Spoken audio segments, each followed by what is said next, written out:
और ना ही रशिया का, ना जापान का कोरिया के ऊपर, ना रशिया का मंचूरिया के ऊपर कोई लीगल राइट एस्टेब्लिश होता था। इन दोनों ने जबरदस्ती इसके ऊपर कब्जा किया हुआ था। जब कब्जा किया हुआ था तो इन दरमियान हमेशा टेंशन रहती थी। रशिया चाहता था कि मेरे पास कोरिया आ जाए, और जापान चाहता था कि मेरे पास मंचूरिया भी आ जाए, ताकि जब मेरे पास एरिया ज्यादा हो जाएगा तो मेरा इन्फ्लुएंस ज्यादा बढ़ जाएगा। Like this is a map, map लिया हुआ है। ये देखो, ये रशियन एम्पायर है, और ये तुम्हें ये जो एरिया नजर आ रहा है ये आ मंचूरिया का, ठीक है। ये जापान है, और जापान, तो जापान ने कब्जा किया हुआ था कोरिया के ऊपर, और रशिया ने कब्जा किया हुआ था अब रशिया चाहता था कि इस मंचूरिया के साथ साथ मेरी कोरिया के ऊपर भी कब्जा हो जाए, और जापान चाहता था कि इस कोरिया के साथ साथ मेरा मंचूरिया के ऊपर भी।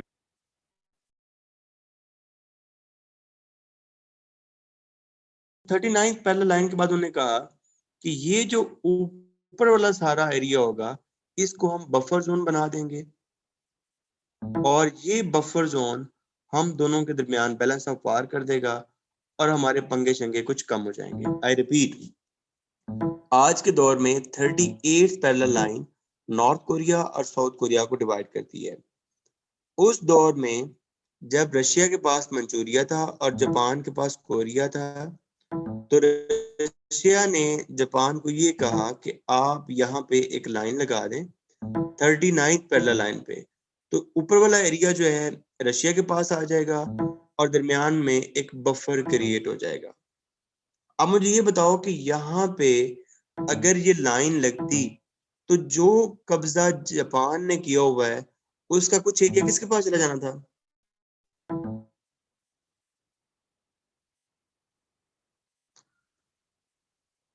रशिया के पास। Very good. तो रशिया को ये बात पसंद आनी थी, जापान को ये बात पसंद आनी थी? नो। तो जापान ने क्या किया होगा?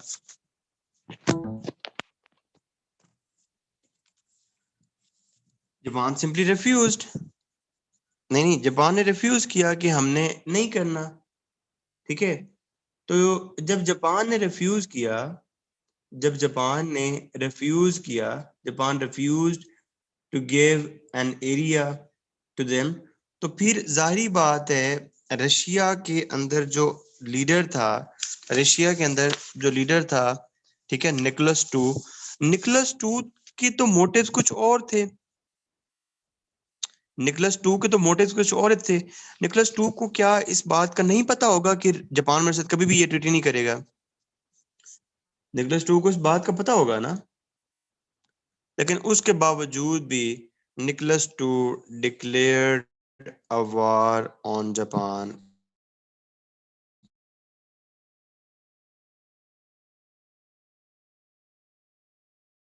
in 1904।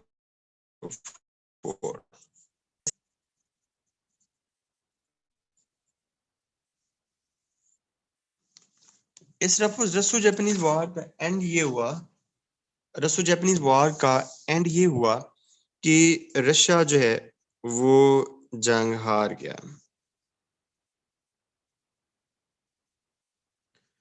जब रशिया जंग हार गया तो यहाँ पे एक ट्रीटी हुई। उस ट्रीटी को कहते हैं ट्रीटी ऑफ पोर्ट्स माउथ। उस ट्रीटी के जरिए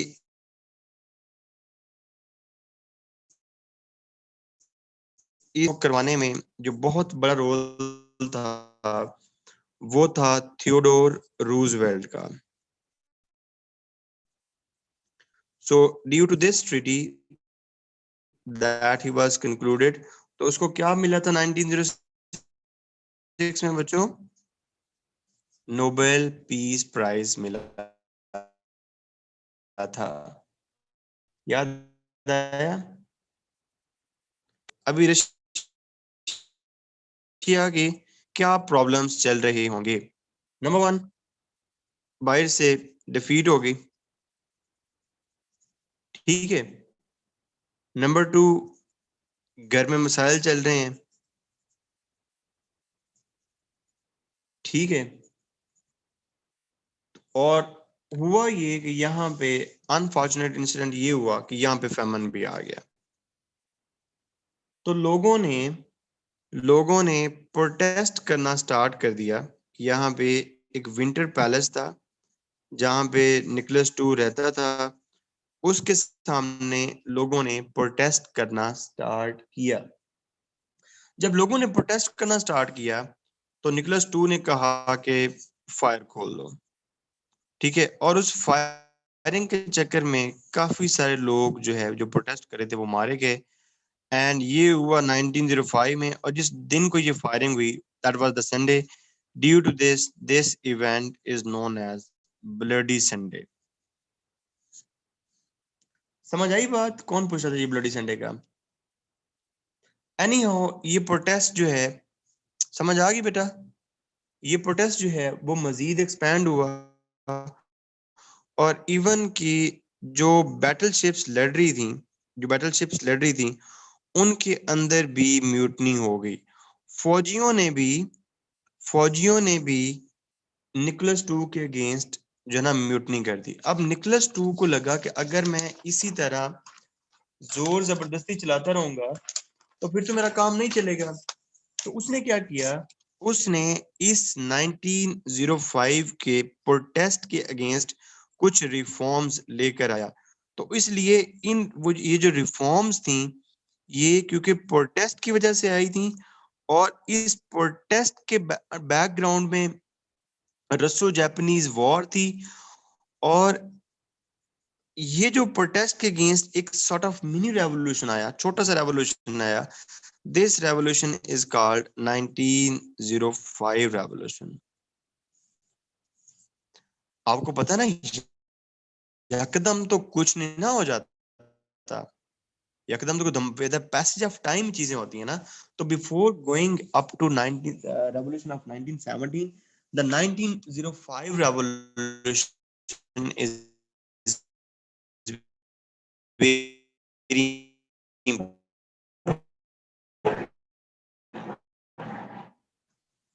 मैं अब इंशाल्लाह वॉर्स भी पढ़ाऊंगा तो बोर नहीं करूंगा इंशाल्लाह। यहाँ तक क्लियर है?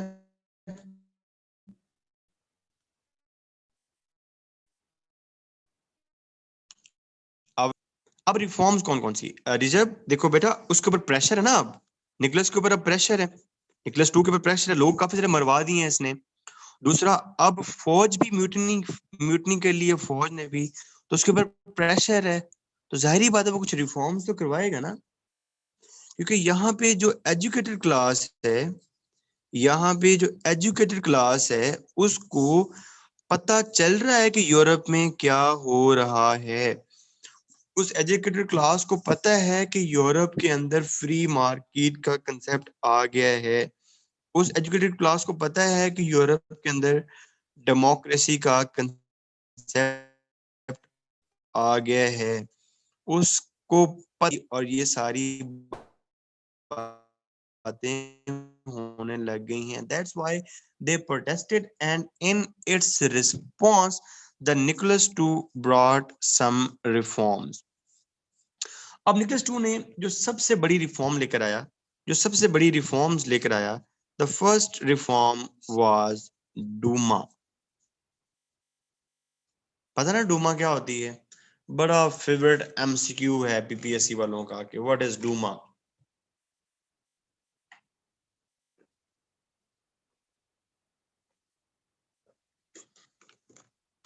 The Russian parliament is called Duma. कब बनी? 1905 में। क्यों बनी? Because of the protest. Protest क्यों हुआ? क्योंकि उसके पीछे वॉर का बैकग्राउंड था। वॉर कब हुई? 1904 में। मकसद जब कहता हूँ ना कि यार ये PPSC के MCQs वगैरह याद किया करो ये वो, तो अब ये डोमा तुम्हें कभी नहीं भूलेगा। क्यों नहीं भूलेगा? क्योंकि इसके पीछे तुमने कंटेक्स्ट याद कर लिया है। तो आई एडवाइज यू कि जब भी तुम ये MCQs वगैरह याद कर रहे हो तो ये कभी भी तुम्हें याद नहीं रहेंगे जब तक तुम इसको एक किसी कंटेक्स्ट के जरिए नहीं याद करोगे। दूसरा इसने ये कहा कि इस डूमा के अंदर जो लोग आएंगे दैट वुड बी इलेक्टेड, और जब वो लोग इलेक्टेड होंगे तो जाहिर बात है यहाँ पे कुछ वोटिंग शोटिंग भी होगी। उसने लोगों को यूनिवर्सल सफरेज का राइट दे दिया। और एग्रीकल्चर जो मेन इकोनॉमी का हब था रशिया के अंदर, उसके अंदर इसने काफी सारे रिफॉर्म्स लेकर आया। ठीक है। और जो मीडिया था उसने उस मीडिया को अनसेंसर्ड कर दिया, मतलब मीडिया जो है वो अब अपनी आजाद जो है ना वो आजाद मीडिया कर दिया उसने। और जो पॉलिटिकल पार्टीज थी उसने इनको लीगलाइज कर दिया। लेकिन अगर आपका थोड़ी सी इंडो पाक हिस्ट्री के ऊपर ग्रिप है तो क्या इंडो पाक हिस्ट्री के अंदर जो पहला काउंसिल एक्ट पास हुआ, क्या उस काउंसिल एक्ट के भी पास होने के साथ ही सब कॉन्टिनेंट के लोगों को सारी चीजें मिल गई थी? क्या अंग्रेज ने सारा इख्तियार उनको दे दिया था? नहीं, चीजें with the passage of time होती हैं। निकोलस टू ने ये रिफॉर्म्स तो कर दी, निकोलस टू ने डूमा तो बना दी, निकोलस टू ने एग्रीकल्चर रिफॉर्म्स तो कर दी, यूनिवर्सल सफरेज तो कर दिया, मीडिया को तो कर दिया, लेकिन इन रियलिटी अभी भी जो एक्सेसिव पावर थी वो अभी भी वहां पे जार के पास थी। अब ये जो जार है ना, ये टाइटल है, टाइटल। ठीक है ना, जिस तरह शाह होते हैं, शाहों का टाइटल होता है, लेकिन अंदर लोग और होते हैं। तो जार जो उस टाइम था दैट वाज निकोलस टू। ये बात समझ आ गई टाइटल वाली? जैसे खलीफा है, अब खलीफा एक टाइटल है, खलीफा के नीचे लोग कभी अबू बकर, उमर, उस्मान, अली, तो this jar is a title.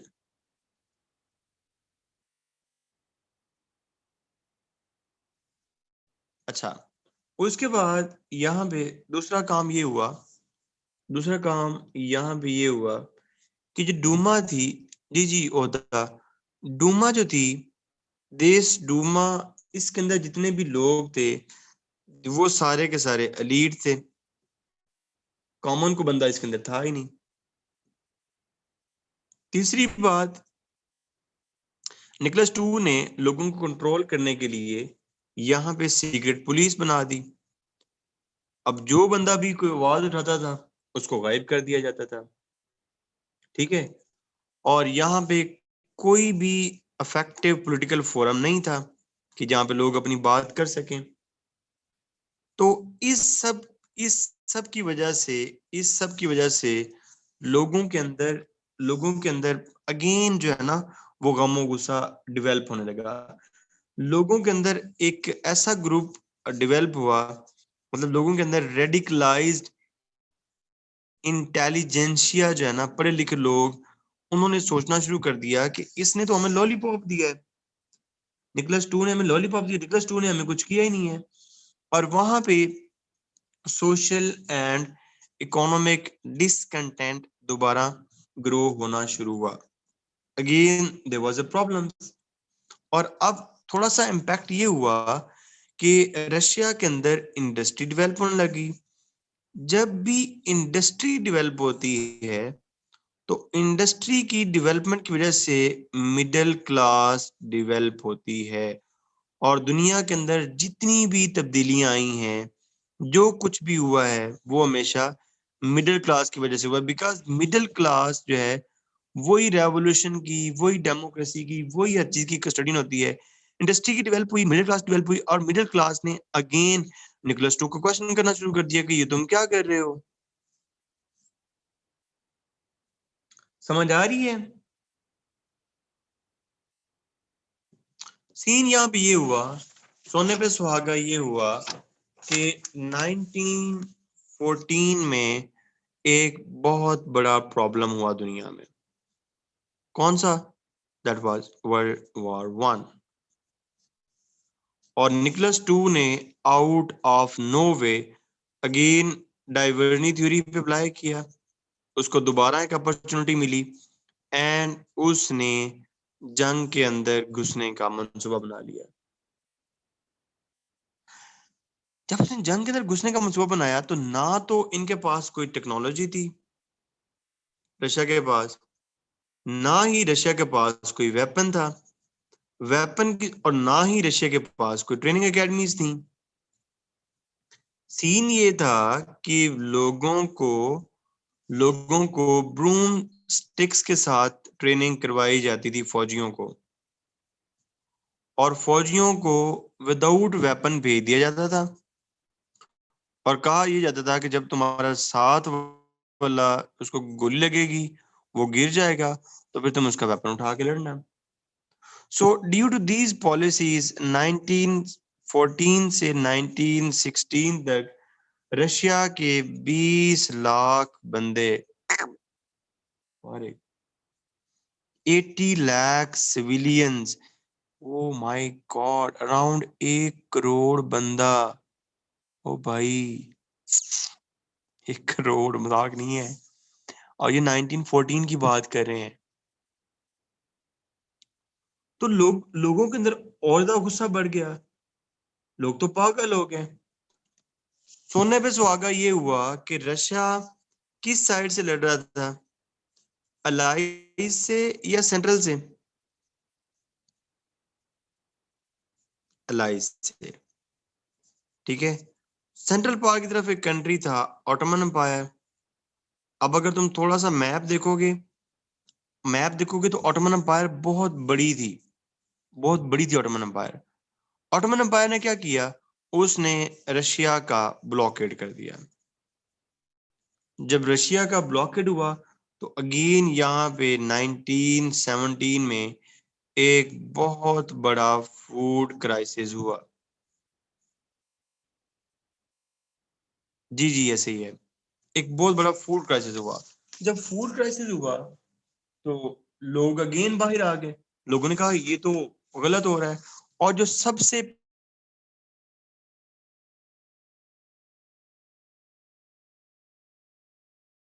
Protest करना शुरू कर दिया because of the bread shortage. अब रीजन लिखते जाना। देखो, वर्ल्ड वॉर 1 सबसे मेन वजह, number 2 involvement of Russia, number 3 poor weapon जो इनके पास थे, ठीक है। Number 4 food shortage, number 5 queen Alexandria, oops, out of no way. Sir ये क्या है, व्हाई दिस, कौन बताएगा? क्वीन अलेक्जेंड्रिया निकोलस टू की बेगम थी, ठीक है। निकोलस टू की बेगम थी एंड शी वाज जर्मन। तो लोगों को ये लगता था कि शायद जो अलेक्जेंड्रिया है, she is spying for Germany. Chhathi reason, Nicholas two ने कुछ गलतियां बड़ी की।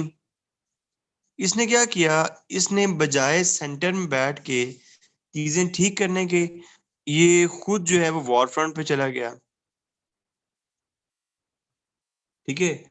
जब ये वॉर फ्रंट पे चला गया तो चीजें और ज्यादा खराब हो गई, ठीक है। लोगों के अंदर बहुत ज्यादा गुस्सा हुआ, क्योंकि जो पीछे ब्यूरोक्रेसी थी दैट वाज इनएफिशिएंट।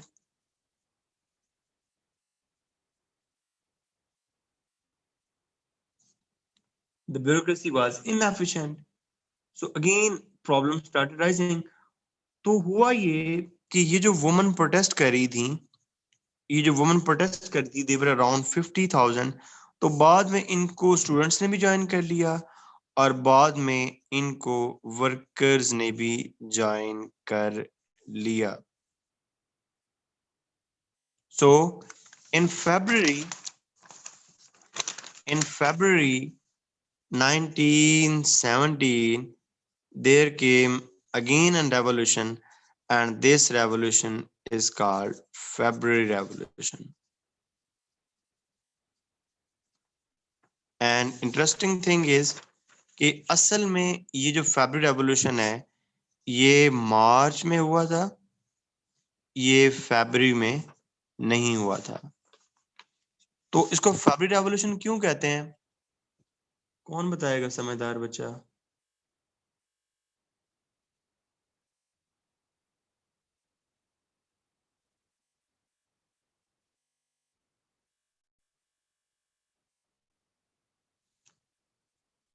देखो, दो किस्म के कैलेंडर होते हैं। एक को कहते हैं जॉर्जियन कैलेंडर और एक को कहते हैं जूलियन कैलेंडर। रशिया उस टाइम तक जूलियन कैलेंडर को फॉलो कर रहा था, जॉर्जियन कैलेंडर को फॉलो नहीं कर रहा था। तो ये जो according to Julian calendar date बनती है, that was in March, sorry that was in Feb, but according to Georgian calendar that was in March. लेकिन आपने यही याद रखना है कि ये फरवरी रेवोल्यूशन था। ठीक है, लोगों ने प्रोटेस्ट स्टार्ट किए, प्रोटेस्ट बहुत ज्यादा स्पीडेड अप हो गए, प्रोटेस्ट बहुत ज्यादा स्प्रेड हो गए। जब प्रोटेस्ट बहुत ज्यादा स्प्रेड हो गए और निकोलस टू को लगा कि अब मेरा बचना जो है वो बहुत मुश्किल है, तो निकोलस टू का एक बेटा था, ठीक है, जिसको हीमोफीलिया था। वो चाहता था कि ये जो मेरा हीमोफिलिक बेटा है वो जो है ना वो इसके ऊपर बैठे, मुझे जो है ना वो रिप्लेस करे। लेकिन वहां पे जो लोग थे, जो आर्मी थी, वो ये चाहती थी कि यहाँ पे इसका एक भाई था माइकल। What is haemophilia? कितने डॉक्टर सारे? अच्छा, ये एक बीमारी होती है जिसके अंदर खून नहीं रुकता, बंदे का खून बहता रहता है, बहता रहता है। ये जो ब्लड सेल्स होते हैं ना, red, white, white blood cells होते हैं मेरे ख्याल में, सॉरी प्लेटलेट्स होती हैं। प्लेटलेट्स कम हो जाती हैं, तो प्लेटलेट्स के कम होने की वजह से जो खून है वो क्लॉटिंग नहीं होती, और जब क्लॉटिंग नहीं होती तो खून बहता रहता है।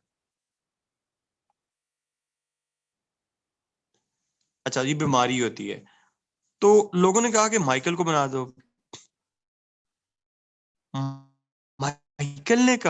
माइकल ने इनकार कर दिया। माइकल ने कहा कि मैंने नहीं बनना, क्योंकि माइकल को पता था कि मैं अभी बन के क्या करूंगा। सो माइकल ने भी इनकार कर दिया। तो यहाँ पे क्या हुआ, यहाँ पे क्या हुआ कि यहाँ पे डूमा के अंदर जो गवर्नमेंट बैठी थी, उन्होंने कहा कि हमने किस दिन काम आना है भाई, साड़ी से गल सुनो। तो यहाँ पे डूमा ने एक प्रोविजनल गवर्नमेंट बनाई, और उस प्रोविजनल गवर्नमेंट का जो हेड बनाया, दैट वाज केरेंस्की, अलेक्जेंडर केरेंस्की।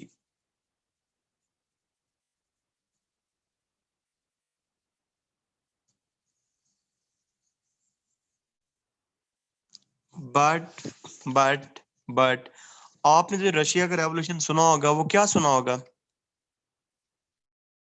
आपने तो बोल्शेविक रेवोल्यूशन सुना है। आपने तो कम्युनिज्म वाला रेवोल्यूशन सुना है। आपने तो लेनिन वाला रेवोल्यूशन सुना है। तो इसके अंदर ना बोल्शेविक आए हैं, ना कम्युनिज्म आई है, ना लेनिन आया, गवर्नमेंट हमने फिर चेंज करवा दी है। तो माय डियर, रशिया के अंदर एक्चुअली दो रेवोल्यूशन आए थे। रशिया के अंदर एक्चुअली दो रेवोल्यूशन आए थे। First revolution is called Feb revolution, and the second revolution is called October revolution. तुम लोगों को फैब रेवोल्यूशन तक कहानी क्लियर हो गई है? हाँ, ओके। अब फैब रेवोल्यूशन में असल में क्या हुआ है? फैब फैब रेवोल्यूशन असल में क्या हुआ है? फैब रेवोल्यूशन में फैब रेवोल्यूशन में क्या हुआ है कि रोमनोव रोमनोव डायनेस्टी से रोमनोव डायनेस्टी, चलिए ये आखिरी बात समझ आ गई तो सारी बात समझ आ जाएगी। रोमनोव डायनेस्टी से गवर्नमेंट किसके पास आ गई है?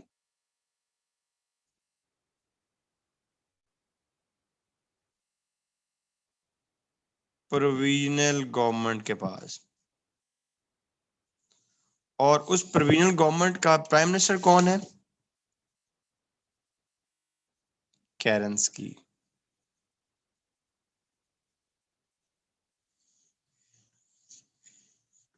क्लियर?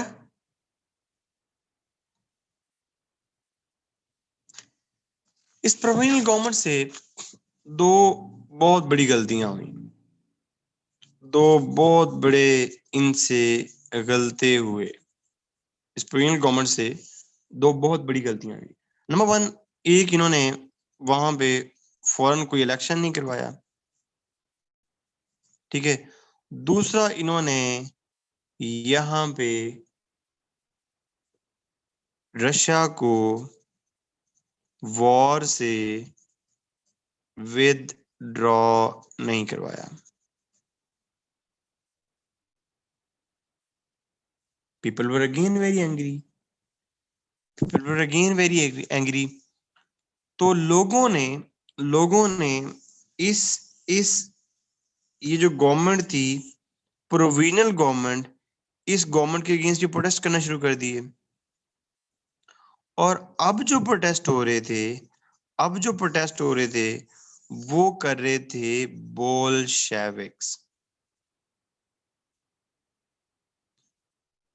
प्रोविंशियल गवर्नमेंट के अगेंस्ट अब जो लोग प्रोटेस्ट कर रहे थे, दे वर बोल्शेविक्स। तो जैसे गवर्नमेंट करती है, गवर्नमेंट ने इन बोल्शेविक्स को मारना शुरू कर दिया, इनको गायब करना शुरू कर दिया, इनको जो है ना वो पकड़ना तकड़ना शुरू कर दिया। जितने भी लीडर्स थे सारे के सारे अरेस्ट हो गए, ठीक है। और इसके अंदर इनका जो बहुत बड़ा लीडर था लेनिन को भागना पड़ गया फिनलैंड में।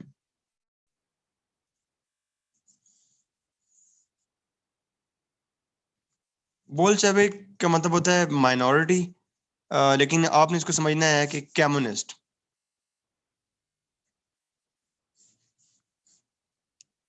जो कम्युनिस्ट वाले थे दे वर नोन एज बोल्शेविक, जिसके अंदर लेनिन, ट्रोट्स्काय और ये सारे लोग थे। बस इसका लफ्जी मतलब होता है माइनॉरिटी। अच्छा, अभी यहां तक क्या बात समझे तुम लोग? यहां तक क्या समझ आई है? किस फेज तक पहुंचे हम? हमने देखा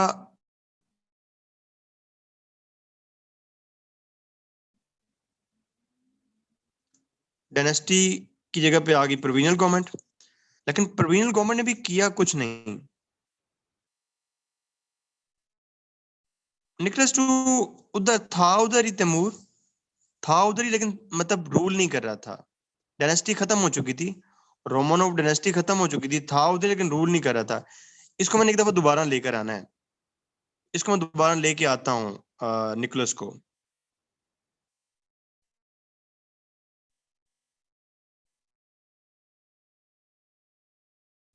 काम शुरू कर दिए, ठीक है।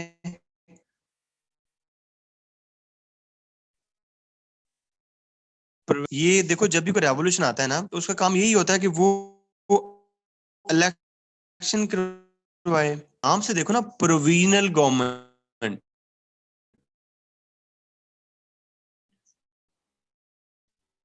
प्रोविजनल सेटलमेंट थी कि जो लोग उस टाइम डूमा में मौजूद थे उन्होंने ही पकड़ के गवर्नमेंट बना दी, इलेक्शन नहीं करवाया। तो जो पहला काम करना चाहिए था वो उनको इलेक्शन करवाना चाहिए था। समझ आई बात? दूसरा काम, ये लोग वर्ल्ड वॉर वन के बहुत अगेंस्ट थे। लोग चाहते थे इस वॉर से रशिया को निकाल लें, इन्होंने रशिया को वॉर से निकाला ही नहीं। तो these were two blunders that were made by the provisional government. तो प्रोविजनल गवर्नमेंट के अगेंस्ट बोल्शेविक ने प्रोटेस्ट करना शुरू कर दिया, तो उन्होंने बोल्शेविक को मरवाना शुरू कर दिया। जो सबसे बड़ा बोल्शेविक था लेनिन, उसको भागना पड़ गया फिनलैंड में। क्लियर? ठीक हो गया। अब सीन क्या हुआ? अब सीन क्या हुआ? हालात प्रोविंशियल गवर्नमेंट ने मैनेज कर लिए, हालात ठीक चल रहे थे, तो यहाँ पे भूटान आ गया। भूटान ने कहा मेरा हिस्सा। उन्होंने कहा तुम कौन हो? उसका मैं भी स्टेक होल्डर हूँ। भूटान समझ रहे हो ना?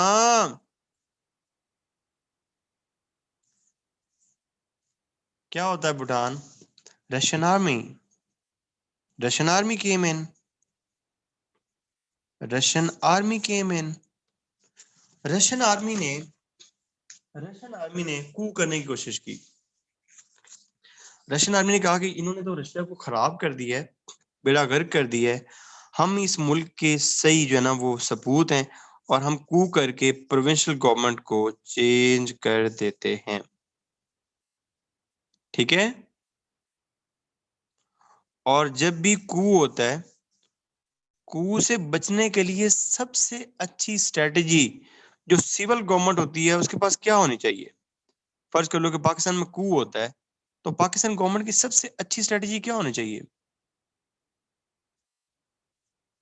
कि अपोजिशन को भी साथ मिला ले और मिल के उसके अगेंस्ट जो है ना वो प्रोटेस्ट करें, मिल के उसके अगेंस्ट प्रोटेस्ट करें। तो प्रोविंशियल गवर्नमेंट की अपोजिशन क्या थी?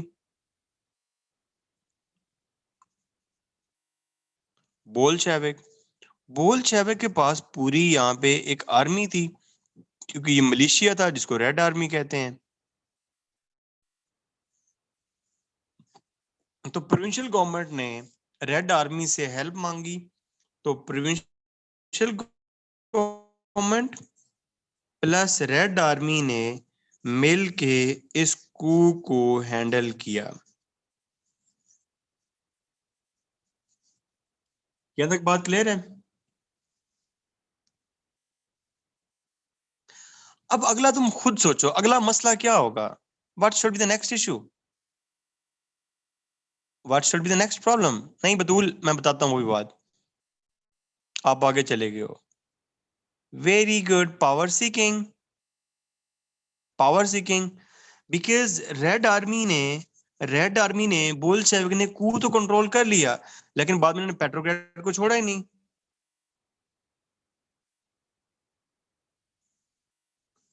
नहीं बेटा, जो रेड आर्मी है ना वो बोल्शेविक्स की थी। बोल्शेविक कह लो कि सॉर्ट ऑफ मलेशिया था। जैसे कोई ऑर्गेनाइजेशन होती है ना, जैसे जमात दावा है, तो जमात दावा की एक अपनी आर्मी है। तो बोल्शेविक कह लो कि सॉर्ट ऑफ मलेशिया था जिसकी अपनी आर्मी थी। अभी मैंने व्हाइट आर्मी का तो नाम ही नहीं लिया। तुम लोग कंफ्यूज ना हो प्लीज, मैं ये क्लियर करना चाहता हूँ। मैंने व्हाइट आर्मी कहीं पे लिखी है? ये बतूल ने बड़ी गलती की है, बतूल का नॉलेज आज उबल उबल के आ रहा है, तो बतूल से नाराज हो रहे हैं। बतूल ने बहुत बड़ा गलता किया है कि बच्चों को व्हाइट आर्मी की तरफ लेके चली गई है। मैं बड़ा सिस्टमैटिक वे में लेकर आ रहा था।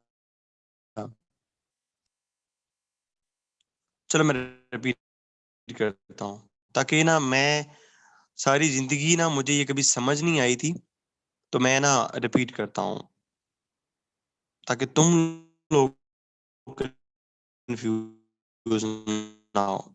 I repeat. देखो, शैला असद अपना रोल नंबर बताओ बेटा। रुक जाओ, होल्ड ऑन, हम सारा रिपीट करते हैं ताकि तुम्हारी कंफ्यूजन ना हो। Hold on. देखो, रोमनोव डायनेस्टी को किसने टैकल किया? प्रोविजनल गवर्नमेंट ने। ठीक है, प्रोविजनल गवर्नमेंट का झगड़ा किसके साथ हो गया? बोल्शेविक के साथ।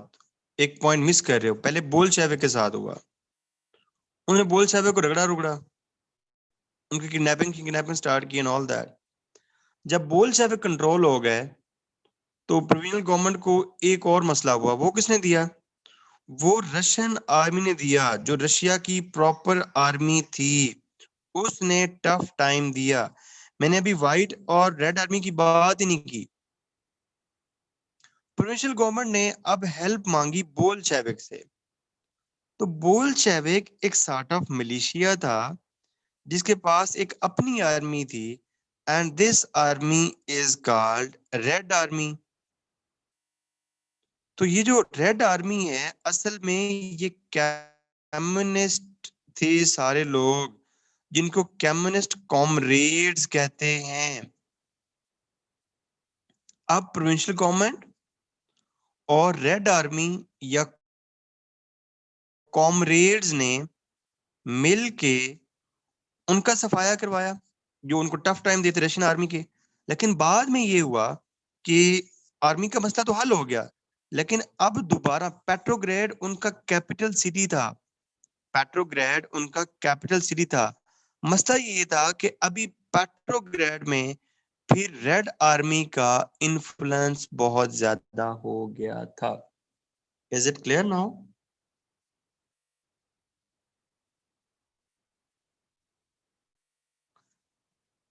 And time is August.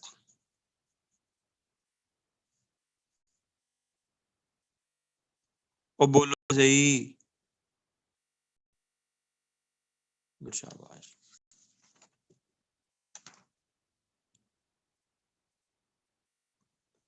Red army का बेटा, रेड आर्मी का पेट्रोग्रेड 2 दफा तो बता दिया है, कैपिटल सिटी था, कैपिटल सिटी रशिया का। जो उस टाइम सिटी था, that was the capital city. बेटा हम 1917 पढ़ रहे हैं, जिस साल रेवोल्यूशन आया वही साल हम पढ़ रहे हैं। अभी पहले तो बताया है कि 1 फेब रेवोल्यूशन था, 1 अक्टूबर रेवोल्यूशन था, तो मैंने साल तो एक ही रखा है ना। ये भी 1917 है, ये भी 1917 है। तुम लोगों ने पी हुई है कि जेब में रखी हुई है? किधर हो?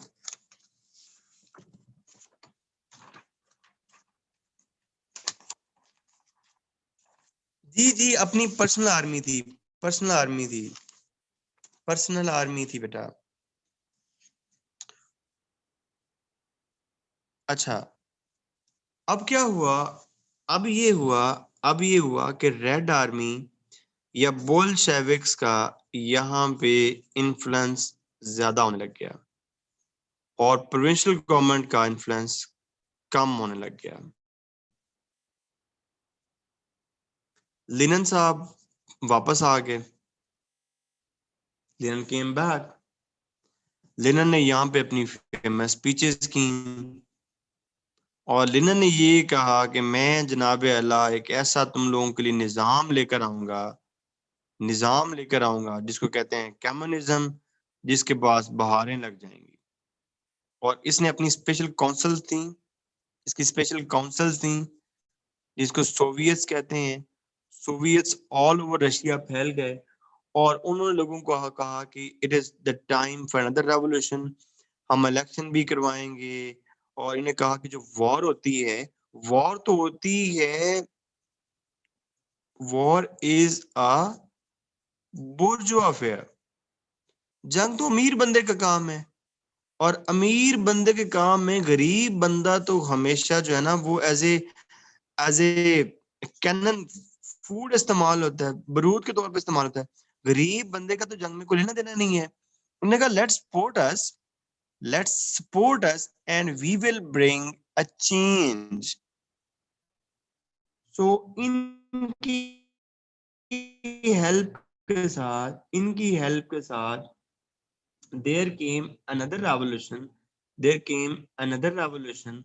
This is called October Revolution, and this happened on 24 and 25th of October when Bolsheviks,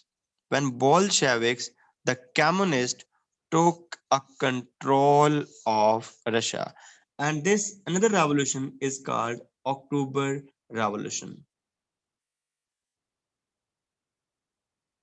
Okay, 1917, Russia came out of war. Russia came out of war. ठीक है जी जी, ये भी जूलियन कैलेंडर वाली है। ये भी अक्टूबर वाला भी असल में कब हुआ था? असल में ये भी नवंबर में हुआ था। अभी भी जूलियन कैलेंडर ही चल रहा है।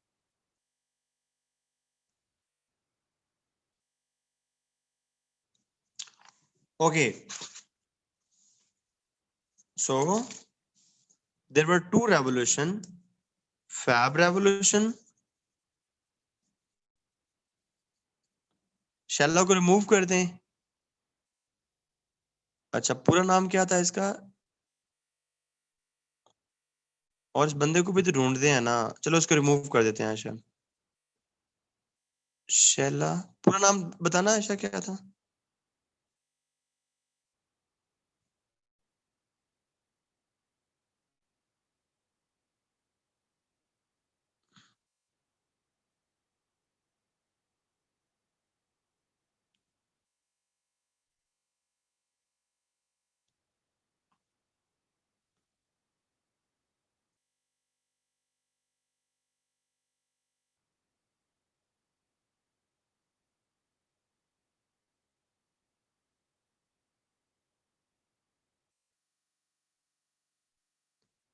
Okay, thank you. Shaila Asad, तो ये असद की कुछ लगती है, असद ने शेयर किया होगा फिर लिंक। है असद, तुमसे तो ये उम्मीद नहीं थी।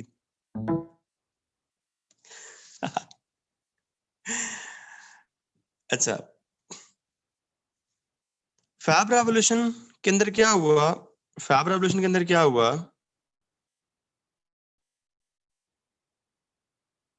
फैब रेवोल्यूशन के अंदर क्या हुआ था? रोमनोव डायनेस्टी को किसने चेंज किया था? प्रोविजनल गवर्नमेंट ने। और अक्टूबर रेवोल्यूशन में क्या हुआ?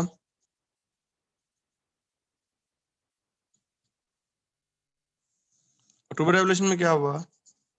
प्रोविंशियल गवर्नमेंट को किसने चेंज किया? बोल्शेविक्स ने। लेकिन ना, कहानी यहाँ पे खत्म नहीं होती। कहानी यहाँ पे खत्म नहीं होती। अब असल में रशिया के अंदर, यूएसएसआर के अंदर आ गया था कम्युनिज्म।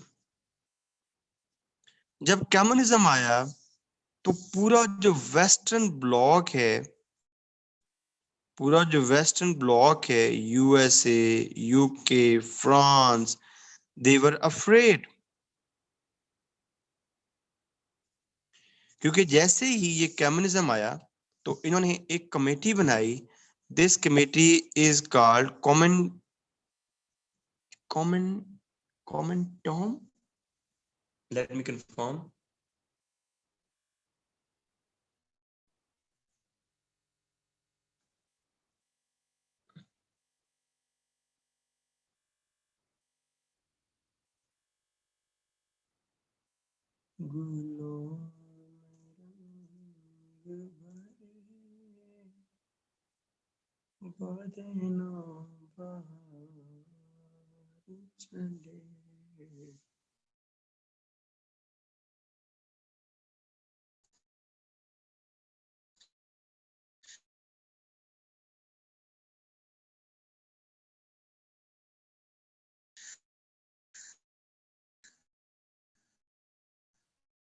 कॉमन टॉम, बल्कि इसको क्या करना है हमने? इसको हमने एक्सपेंड करना है। So the whole western bloc was afraid of it. अब क्या होगा? The whole western bloc was afraid of it. What would be the next? There would be problems. तो यहाँ पे क्या हुआ? यहाँ पे वेस्टर्न ब्लॉक की हेल्प के साथ एक आर्मी डेवलप हुई, and this army is called white army.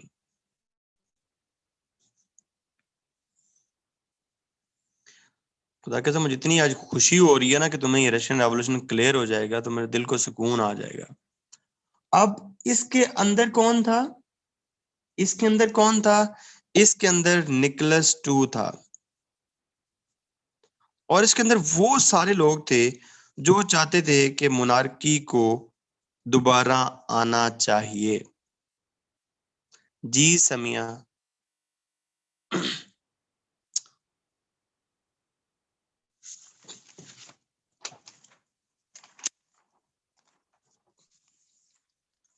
देखो बेटा, देखो, अक्टूबर रेवोल्यूशन आ गया। देखो, अक्टूबर रेवोल्यूशन आ गया। अक्टूबर रेवोल्यूशन के आने के बाद यूएसएसआर बन गई। ठीक है, लिनन आ गया। अब इन्होंने कहा कि ये जो हमने कम्युनिज्म ले आए हैं, ये कम्युनिज्म हमने सिर्फ यूएसएसआर तक नहीं रखनी, इसको हमने थ्रू कॉमेंटॉन कमेटी के जरिए पूरी दुनिया में फैलाना है। बिकॉज अगर आप कम्युनिज्म का कंसेप्ट देखें तो वो है भी यही कि पूरी दुनिया के अंदर जितनी भी वर्किंग क्लास है वो सारी वर्किंग क्लास इकट्ठी हो के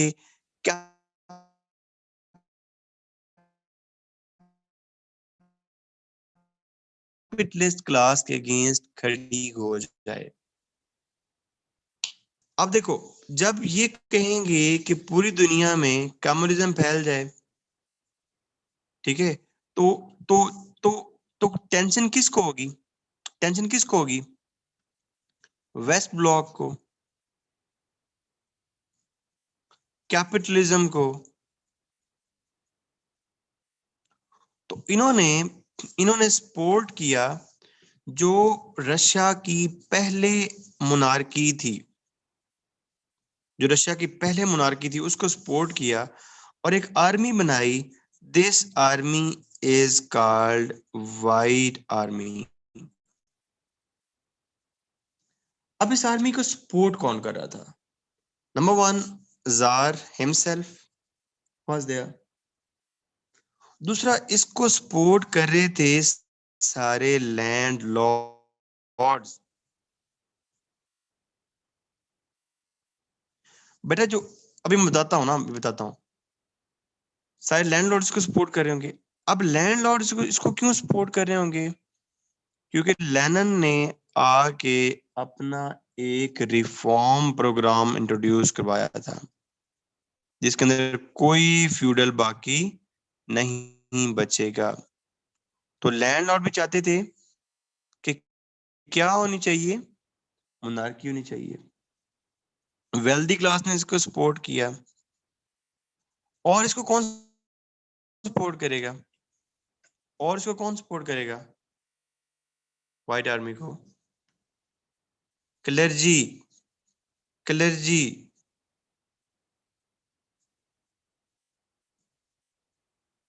क्लर्जी क्यों सपोर्ट करेगी भला?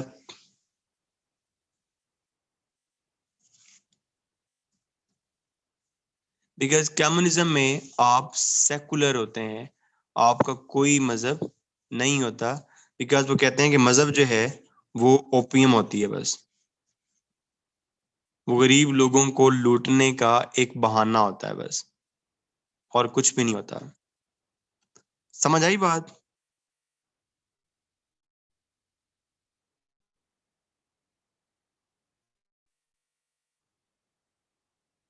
अब मेरी बात सुनो। अब तुम क्लर्जी मतलब मौलवी यार, मौलवी तैमूर।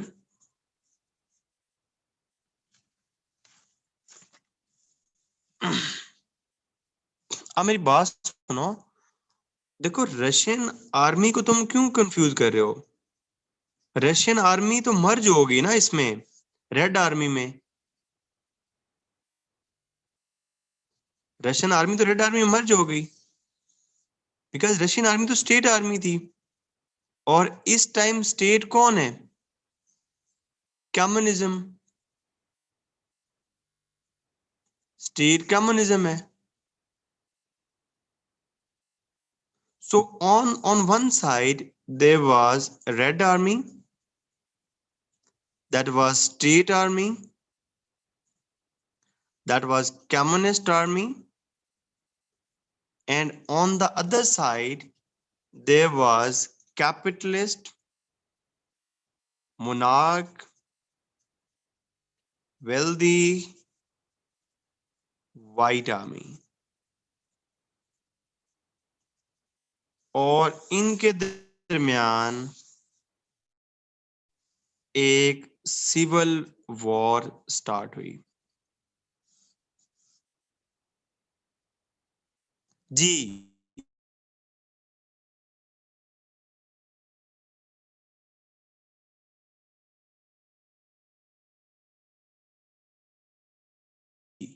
21 तक चली।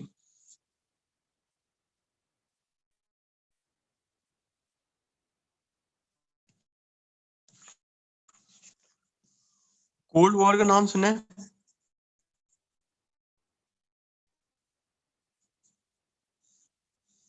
Between USA and USSR. It was a war of ideology, between communism and capitalism. लोग कहते हैं कि ये जो आइडियोलॉजी की जंग थी, ये जो आइडियोलॉजी की वॉर थी, लोग कहते हैं कि ये स्टार्ट हुई 1945 में, जब वर्ल्ड वॉर 2 एंड हुई। लेकिन मैंने तुम्हारी अब बेस डेवलप कर दी है, बेस डेवलप किया मैं तुम्हारी। आज के बाद जब भी लिखना है तुमने, कोल्ड वॉर कब स्टार्ट हुई? in 1917. The day White Army, the day White Army was supported by the Western Bloc against the Red Army, the Cold War started.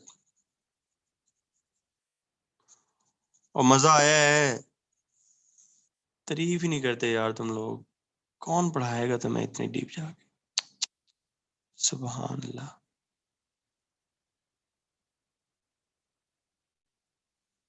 So what happened with this civil war? What happened with this civil war? This civil war, can आज मुझे पता है ना break करनी है, can you hold some time?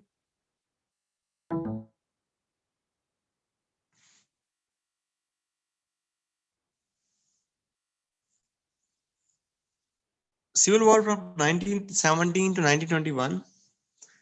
In 1921, civil war ended. In 1921, civil war ended. और जब civil war and हुई तो व्हाइट आर्मी लॉस्ट और यहाँ पे रूल आ गया रेड आर्मी का। मतलब यहाँ पे रूल आ गया किसका? कम्युनिज्म का। लेकिन जैसे ही यहाँ पे कम्युनिज्म आई तो कम्युनिज्म ने बजाय इक्वालिटी, बजाय पीस, बजाय कुछ लाने के एक एरा ऑफ टेरर स्टार्ट कर दिया। और मैं यहाँ पे तुम्हें एक जोक सुनाता हूँ, उस जोक से तुम्हें ये सारी कहानी समझ आ जाएगी। कहते लिनन पार्लियामेंट में था, लिनन ने अपनी सारी बात की, ठीक है, और लिनन ने एंड पे पूछा कि किसी का कोई सवाल है। तो एक बंदे ने उठ के सवाल पूछा कि सर मीडिया जो है वो फ्री क्यों नहीं हो रहा? तो लिनन ने कहा ठीक है, हम इसको देखेंगे और तुम्हारा जो सवाल है ना वो नेक्स्ट टाइम तक एड्रेस हो जाएगा। नेक्स्ट टाइम मीटिंग हुई, लिनन ने मीटिंग चेयर की, लिनन ने मीटिंग एंड की, लिनन ने कहा कोई सवाल है? तो एक बंदा खड़ा हुआ, उसने कहा सर मेरा एक सवाल है। उसने कहा क्या सवाल है? उसने कहा जो जिस बंदे ने लास्ट टाइम सवाल पूछा था वो बंदा किधर है?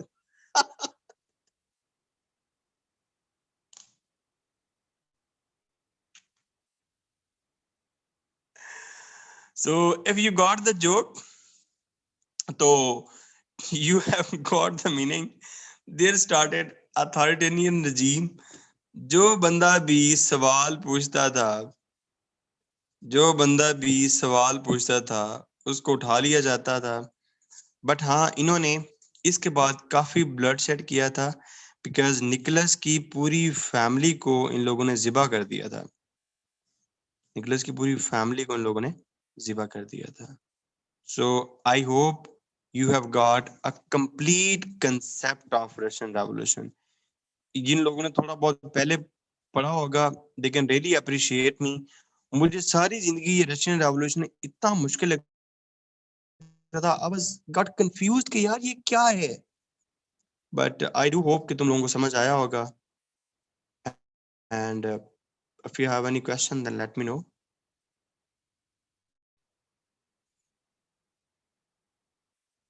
So it's 10:14. Take a break up to 10:35. अच्छा यार, roll number 1, roll number 2, roll number 3 ना किसका है? मैं उनसे बात करना चाहता हूँ। I want to talk to them. और मैंने अब ब्रेक में बात किया करनी है यार, मुझे पता तो हो कि मेरी औलाद कौन कौन है, क्या करते हैं वो लोग, क्या नाम है उनका। So they don't leave the class, बाकी rest of you can leave the class. Who is roll number 1? वो आपके एज इन तो टॉपिक में नहीं लिखा हुआ, वो आपके कोर्स में तो नहीं है, लेकिन जब तक आपको वो टॉपिक ना समझ आए, आपको वर्ल्ड वॉर 2 समझ नहीं आ सकती. And that topic is great depression. जब मैंने तुम लोगों को यूएस हिस्ट्री पढ़ाई थी तो मैंने आपको ये great depression with the reference of US history पढ़ाया था.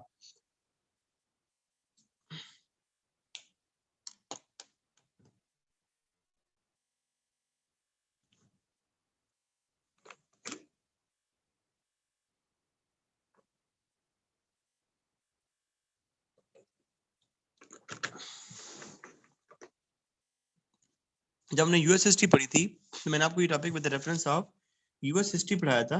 लेकिन this topic is very much important.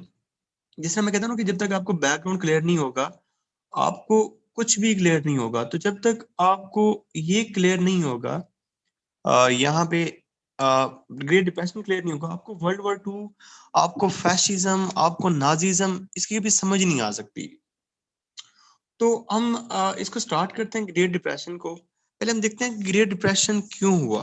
What were the causes of this great depression. आपने एक बात देखनी है कि वर्ल्ड वॉर 1 के बाद जो यूरोप था वो बुरे तरीके से कोलैप्स हो चुका था. ठीक है, यूरोपियन इंडस्ट्री, लोग, एवरीथिंग वाज कोलैप्स्ड. जबकि जो यूएसए था, USA was doing good at this time. तो USA was helping Europe with aid. ठीक है. अब हुआ ये कि after the war USA was helping the Europe. अब जब इसकी हेल्प कर रहा था तो यूएस की इंडस्ट्री, यूएस का इंफ्रास्ट्रक्चर और इस सब कुछ में बहुत ज्यादा बूम आ गया था. अगर आप ये देखें कि अगर आप 1910 से 20, 1920 से 30 एंड 1930 से 40, अगर ये वाला पीरियड देखते हैं, इसमें आपको वर्ल्ड वॉर 1 मिलती है. ये वाला पीरियड देखते हैं, इसमें आपको वर्ल्ड वॉर 2 मिलती है. लेकिन जब आप ये 20s देखते हैं ना, ये 20s देखते हैं ना, इसको कहते हैं रोरिंग 20s. क्योंकि इनिशियली इस इन 20s में अमेरिका बहुत शदीद जो है ना रफ्तार से तरक्की कर रहा था. America was going very much ahead. इसके स्टॉक एक्सचेंज, इसके जीडीपी, इसका employment, everything was going great.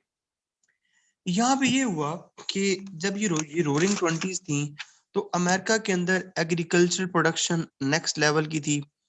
America के अंदर जो है ना बाकी जो सारी मतलब जो गाड़ियां थी, ऑटोमोबाइल्स, वो नेक्स्ट लेवल की थी.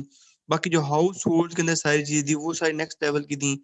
जो स्टॉक एक्सचेंज थी वो बहुत नेक्स्ट लेवल पे काम कर रही थी.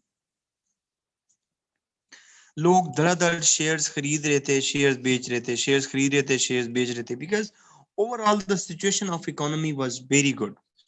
और यूएसए साथ में यूरोप की भी हेल्प कर रहा था, और यूरोप की हेल्प में जर्मनी की भी हेल्प कर रहा है, और बाकी यूरोपियन कंट्रीज की भी हेल्प कर रहा है. So everything was going very perfect. मसला यहाँ से स्टार्ट हुआ अगस्त 1929 से. यहाँ पे इशू स्टार्ट हुआ. इशू यहाँ पे ये स्टार्ट हुआ कि यहाँ पे जो इकोनॉमी है उसके अंदर थोड़ा बहुत क्रैश आना लगा. जब इकोनॉमी के अंदर क्रैश आया तो वॉल स्ट्रीट जो है, जो वहां पे स्टॉक मार्केट थी, वो भी डिस्टर्ब होने लगी थोड़ी सी. जब स्टॉक मार्केट डिस्टर्ब हुई तो लोग डरने लगे. लोगों ने बजाय वो शेयर्स खरीदने के, लोगों ने वो शेयर्स वापस बेचने शुरू कर दिए. क्योंकि उनको लगता था कि अगर आज ये शेयर 110 रुपए का है कल ये 90 रुपए का हो जाएगा, तो बजाय मैं इसको किसी और बंदे को बेचूं, कोई और बंदा तो इसको खरीदेगा ही नहीं. तो उन्होंने शेयर्स को वापस बेचना शुरू कर दिया. और इवन के एक दिन आया, उसको कहते हैं ब्लैक थर्सडे. ये आया 24 अक्टूबर को. और एक आया ब्लैक ट्यूसडे, ये आया 29 अक्टूबर को। इसके अंदर जो स्टॉक मार्केट है वो बुरे तरीके से क्रैश हो गई, क्योंकि लोगों ने अपने मिलियंस ऑफ शेयर्स जो थे ना वो वापस बेचने शुरू कर दिए। जब यूएस के अंदर ये सीन हुआ, स्टॉक मार्केट क्रैश हुई, तो गवर्नमेंट ने एक बहुत बड़ा ब्लंडर मारा यहाँ पे। गवर्नमेंट ने क्या किया, गवर्नमेंट ने जो इंटरेस्ट रेट था वो बढ़ा दिया। गवर्नमेंट ने इंटरेस्ट रेट बढ़ा दिया।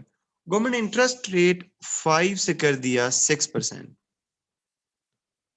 अब एक बात तुमने याद रखनी है, जब भी इंटरेस्ट रेट कम होता है तो इन्वेस्टमेंट क्या होती है,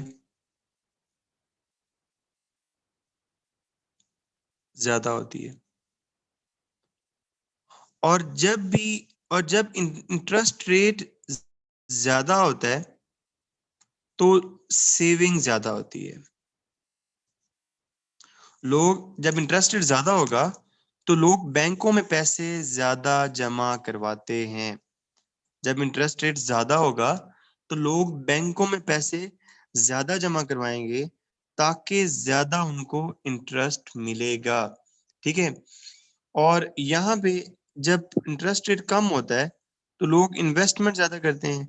अब सीन ये हुआ कि लोगों ने मार्केट से पैसे निकाल के इधर सेविंग शेविंग करना शुरू कर दिया, ऑल दैट। और यहाँ पे यूके ने भी यही काम किया।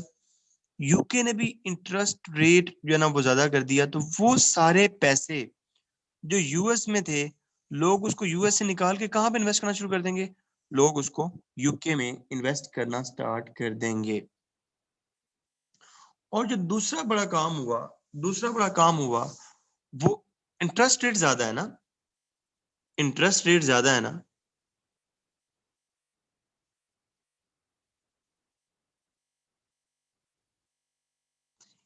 यूके में जाके बैंकों में जमा करवा देंगे ना, यूके में जाके बैंक्स में जमा करवा देंगे, इन्वेस्ट नहीं करेंगे, सेविंग्स करेंगे। इन्वेस्टमेंट एंड सेविंग दो अलग चीजें हैं, ठीक है।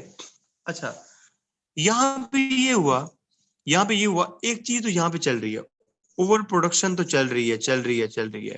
लेकिन इस ओवर प्रोडक्शन के साथ एक इंडस्ट्रियल डिक्लाइन आया। अब आप कहो सर मेरी बात सुने, एक तरफ आप कह रहे हैं ओवर प्रोडक्शन हो रही है, एक तरफ आप कह रहे हैं डिक्लाइन आ गया, हाउ कम? ये दो चीजें एक जैसी कैसे हो सकती हैं? आपकी बात बिल्कुल ठीक है, एक तरफ आप कह रहे हैं ओवर प्रोडक्शन हो रहा है, इंडस्ट्री बहुत आगे जा रही है, और साथ में ही आप ये कह रहे हैं कि सर इंडस्ट्रियल डिक्लाइन आ रहा है। इसकी क्या वजह है? इसकी वजह ये है कि भाई चीजों को खरीदने वाला कोई था ही नहीं। चीजों को खरीदने वाला कोई था ही नहीं। अब चीजों को खरीदने वाला क्यों नहीं था? जब यूएस के अंदर जब यूएस के अंदर क्रैश आया, यूएस के अंदर क्रैश हुआ, तो यूएस ने एक जो बहुत बुरा काम किया वो ये किया, यहाँ पे यूएस ने एक टैरिफ लगा दिया। उसको कहते हैं स्मूथ हॉले टैरिफ। अब स्मूथ हॉले टैरिफ ये था, अब टैरिफ की बात जब भी आएगी तो यहाँ पे प्रोटेक्शनिज्म होगी। अब जब प्रोटेक्शनिज्म यूएस ने की, यूएस ने कहा कि यूरोपियन प्रोडक्ट मेरे मुल्क में ना आए, तो यूरोपियंस ने भी बदले में क्या कर दिया, यूरोप भी बदले में क्या करेगा? यूएस ने अगर प्रोटेक्शनिज्म लगाई है, यूरोप ने अगर टैरिफ लगाए हैं, सॉरी, यूएस ने अगर टैरिफ लगाए हैं तो यूरोप भी क्या लगाएगा? यूरोप भी टैरिफ लगाएगा। तो जो ऑलरेडी ट्रेड हो रही है इनकी आपस में, वो ट्रेड क्या हो जाएगी? वो ट्रेड क्या हो जाएगी? स्टॉप हो जाएगी, रिड्यूस हो जाएगी। ठीक है। अब उस बात की तरफ आओ कि चीजें ज्यादा प्रोड्यूस तो हो रही हैं, चीजें ज्यादा प्रोड्यूस तो हो रही हैं, लेकिन वो चीजें बेचनी किसको है?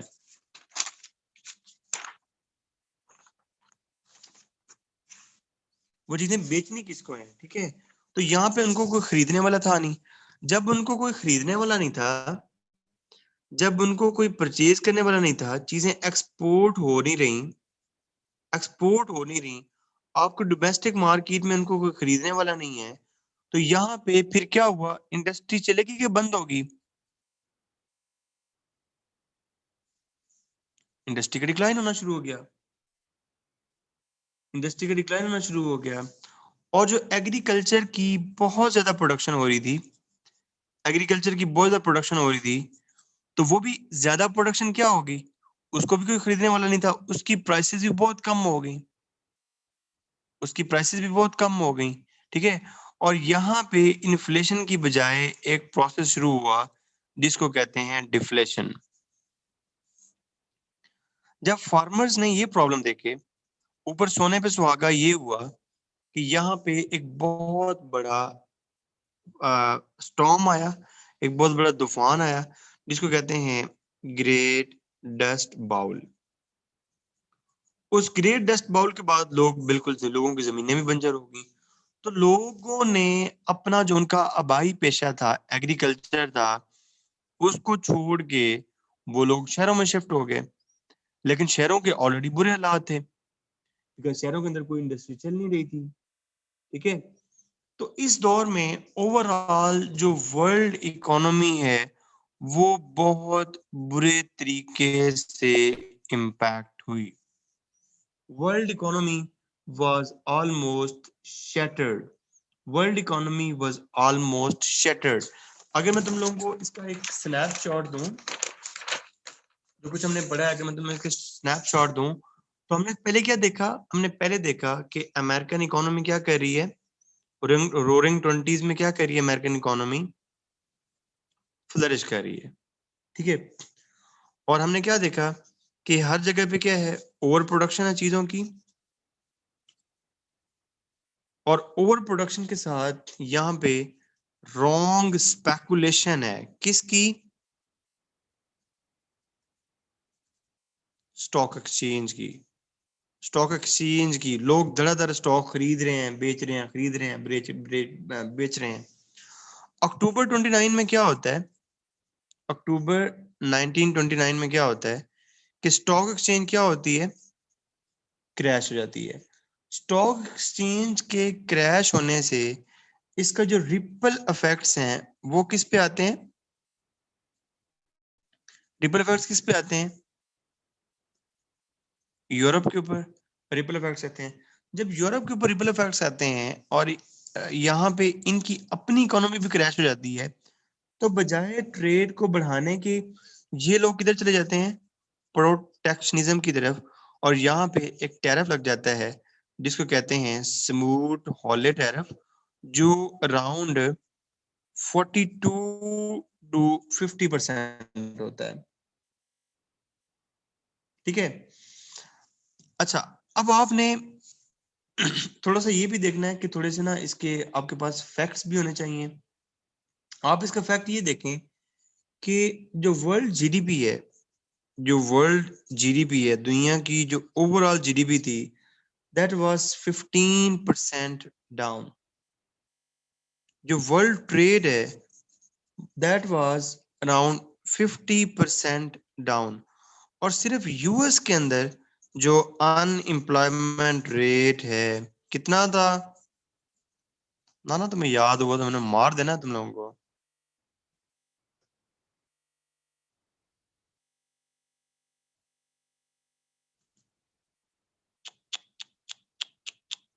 21 पढ़ाया था,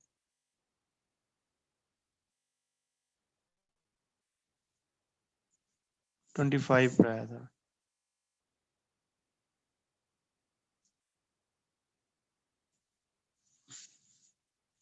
ठीक है, मतलब हर चार में से एक बंदा जो है वो फारिग था, हर चार में से एक बंदा जो है वो फारिग था। ठीक है, और दुनिया की जो इंडस्ट्रियल प्रोडक्शन थी, जो इंडस्ट्रियल प्रोडक्शन थी, दैट वाज अराउंड 47% डाउन। ठीक है, उसके बाद उसके बाद क्या हुआ कि जो बैंक्स वगैरह थे वो भी सारे क्लोज्ड हो गए थे। देयर वर अराउंड 11,000 बैंक्स जो हैं दे वर क्लोज्ड। ठीक है, and how many? There were around 0.3 million companies, they were also closed. अच्छा, वहां तो आपने देखा था ना कोई और चीज ना, तो यहाँ पे ना मैं कुछ और तुम्हें बताना चाहता हूँ। यहाँ पे आपने ये देखना है कि इस डिप्रेशन का आपने सिर्फ यूएस के ऊपर नहीं देखना। अब आप ये देखो कि इस डिप्रेशन का यूरोप के ऊपर क्या इम्पैक्ट पड़ा होगा। यूरोप के अंदर पॉलिटिकल इश्यूज आए होंगे, यूरोप के अंदर इकोनॉमिक इश्यूज आए होंगे, यूरोप के अंदर सोशल इश्यूज आए होंगे, बिकॉज यूरोपियन इकोनॉमीज बिल्कुल बैठ चुकी थी। तो यहाँ पे जब भी आपने एक बात याद रखनी है, जब भी आपकी इकोनॉमी पुअर होती है तो वही बंदा मशहूर होता है जो आपको कहता है कि मैं आपको रोटी, कपड़ा और मकान दूंगा। वही बंदा कामयाब होता है जो प्रोपोगेंडा कर सकता है। वही बंदा कामयाब होता है जो थोड़ा सा अपनी डिक्टेटरशिप को मेंटेन करता है, क्योंकि गरीब बंदे को डेमोक्रेसी नहीं चाहिए, गरीब बंदे को रोटी चाहिए। तो गुर्बत में लोग डेमोक्रेसी की तरफ नहीं देख रहे होते, गुर्बत में बस उनको कोई ऐसा मसीहा चाहिए होता है जिसके पीछे वो अंधाधुंध जो है वो लग जाए। तो इस जो डिप्रेशन की सूरत हाल थी, इसको कैश किया हिटलर ने, इसको कैश किया मुसोलिनी ने, और इसको कैश किया स्टालिन ने। तो यहाँ पे जो एक एरा स्टार्ट हुआ, this era is called fascism, this era is called Nazism. Background clear हुआ? ये टॉपिक था नहीं तुम्हारे कोर्स में, ये टॉपिक तुम्हारे कोर्स में था नहीं, लेकिन आपने जब भी फाशिज्म नाजिज्म की बात करनी है तो आपने जो उसका बीज लगाना है वो आपने किस चीज से लगाना है? ग्रेट डिप्रेशन से लगाना है। क्योंकि आप देखो ना कि ये ग्रेट डिप्रेशन पहले तो नहीं आया, ये ग्रेट डिप्रेशन पहले तो नहीं आया ना, पहले तो there was no great depression, great depression, sorry, there was no fascism, there was no Nazism, पहले तो ये चीजें नहीं आई। ये चीजें कब आई हैं? ये चीजें तभी आई हैं जब ग्रेट डिप्रेशन आया है। तो इसका मतलब है कि इसका ग्रेट डिप्रेशन के साथ बड़ा एक क्लोज जो है ना वो लियाजोन है। फाशिज्म क्या होता है? फाशिज्म सबसे पहले तो आइडियोलॉजिकल नेशनलिज्म होता है।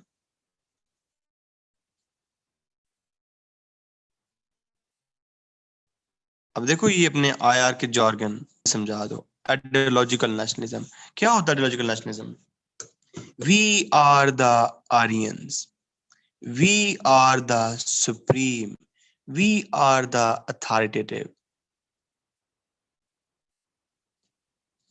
ठीक है, उसके बाद वो कहते हैं कि एक स्ट्रॉन्ग किस्म की अथॉरिटेरियन लीडरशिप हो,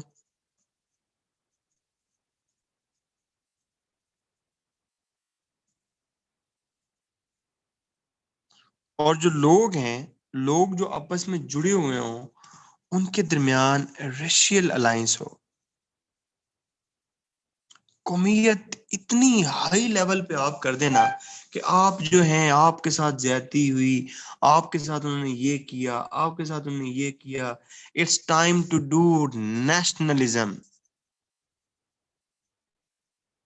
जो भी आपकी इकोनॉमी है आप उसको पकड़ के नेशनलाइज कर दें, जो भी आपके पास पावर्स हैं सारी पावर्स को सेंट्रलाइज कर दें, और जो बंदा आपके अगेंस्ट आवाज उठाए आप उसका गला दबा दो। अगर मैं तुम्हें दो बंदों का, हिटलर का जिसने नाजिज्म स्टार्ट किया, और मुसोलिनी का जिसने फाशिज्म स्टार्ट किया, ये वैसे ये सिनोनिम है, में कोई फर्क नहीं है। अगर मैं तुम लोगों को इनका जो है पास्ट दिखाऊं, या जो जो इन्होंने किया, that everything would be same in nature, everything would be same in nature. उन दोनों का स्नैपशॉट बिल्कुल एक जैसा चलेगा, कुछ भी डिफरेंस नहीं था जो उन्होंने अलग अलग किया हो। They did almost the same things. Like what?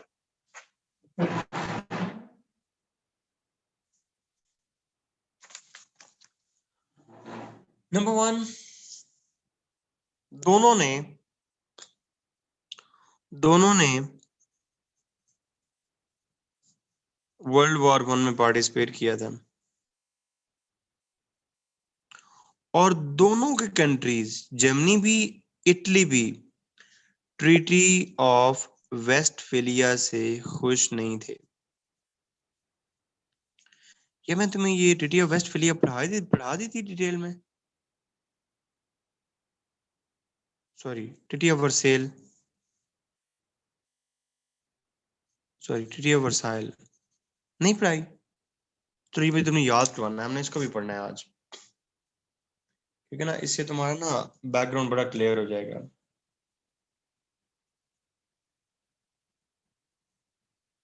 अभी ये जब मैं खत्म करने लगूँ ना, तो मुझे तुम बताना ना कि मैं इसके बाद हम ये ट्रीटी ऑफ वर्सेल में ना थोड़ा सा इसका आइडिया देता हूँ कि ये थी क्या, इसके इसके इसके अगेंस्ट। मतलब मैं तुम्हें ये बता देता हूँ कि ये ट्रीटी ऑफ वर्सेल ही वर्ल्ड वॉर टू की मेन वजह थी।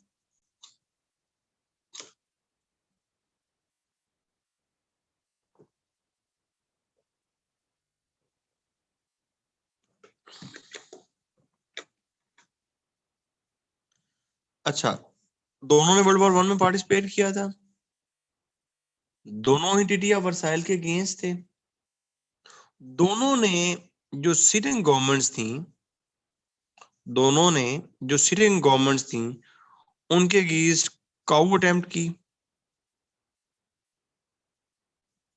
दोनों ने जो बिटर इकोनॉमिक कंडीशंस थी उसका फायदा उठाया,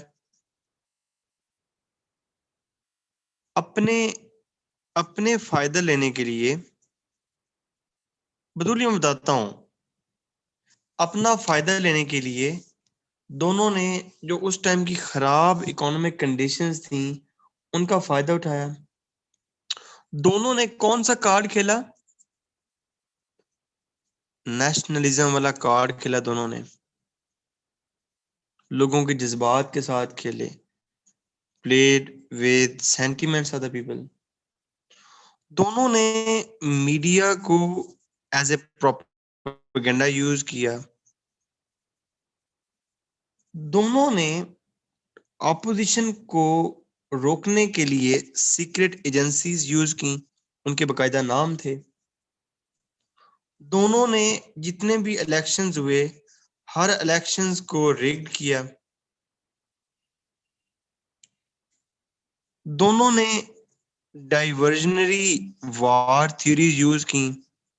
जब भी कोई कंट्री में प्रॉब्लम होने लगता था, बाहर कोई वॉर फ्रंट खोल लेते ये लोग। दोनों ने दोनों ने वॉर को एज ए टूल यूज किया टू मेक कंसेशंस, अपनी बातें मनवाने के लिए वॉर को एज ए टूल यूज किया। और दोनों जो है वो एंटी सेमेटिक थे। ये क्या थे मैं भी बताता हूँ। और दोनों जो हैं, दोनों ने अपनी टेरिटरीज को एक्सपेंड किया। इलेक्शंस बेटा, इलेक्शन।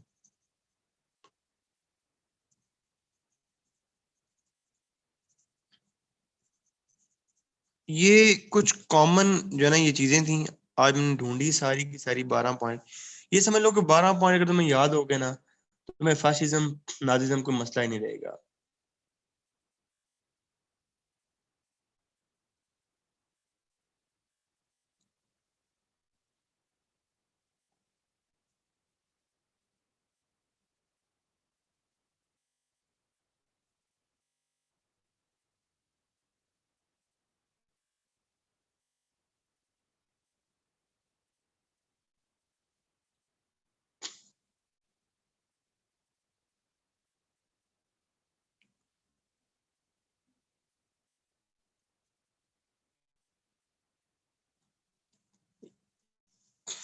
अच्छा मैं ना वो तुम्हें थोड़ा बताना भूल गया था, ट्रीटी ऑफ वर्साइल की थोड़ा देखते हैं, ट्रीटी ऑफ वर्साइल क्या थी ना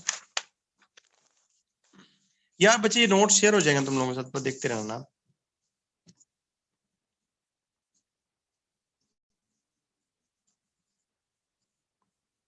ट्रीटी ऑफ वर्साइल ये थी, ये बताता हूँ, सही से बताता हूँ अभी मैं। ट्रीटी ऑफ वर्साइल ये थी कि इसमें आपने जितनी भी बातें देखनी है ना, वो सारी आपने जर्मनी को मद्देनजर रख के देखनी है। मतलब ये पीस हुआ, ये दुनिया के लिए तो पीस था, लेकिन जर्मनी के लिए ये सजा थी। जर्मनी को हर पॉसिबल जो है ना, हर पॉसिबल तरीके से डिच किया गया। नंबर वन तो वही बात है कि ट्रीटी साइन हुई, ठीक है, और ट्रीटी साइन होने के बाद जंग जो है वो खत्म हो गई, ठीक है। बाद उसके बाद जो सबसे बड़ा जर्मनी को लॉस हुआ, अब जर्मनी के लॉसेस गिनते जाना, जो सबसे बड़ा जर्मनी को लॉस हुआ that was territorial change. Germany से उसके इलाके छीन लिए, जर्मनी से उसकी 11% ऑफ लैंड, और जर्मनी से उसकी 7 मिलियन पॉपुलेशन जो है under this treaty was lost. उसके बाद जर्मनी का बेल्जियम के साथ एक एरिया था, मोर मॉर्सनेट, इसके ऊपर इन्होंने, ये एरिया जर्मनी के कंट्रोल में था। इसके ऊपर इन्होंने जर्मनी को कहा कि तुम रिकॉग्नाइज करो, जर्मनी रिकॉग्नाइज करे कि ये एरिया आज के बाद बेल्जियम से बिलोंग करेगा। उसके बाद एक एरिया था बहुत मशहूर मरूफ, अल्सैसे लॉरेन,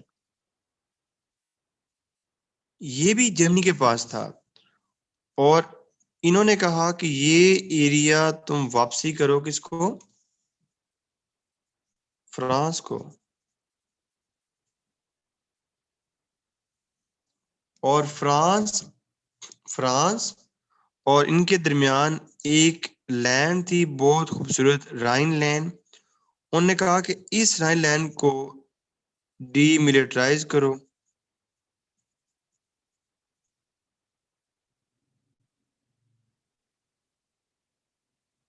उसके बाद with in these areas almost 2 new नाम डेवलप हुए,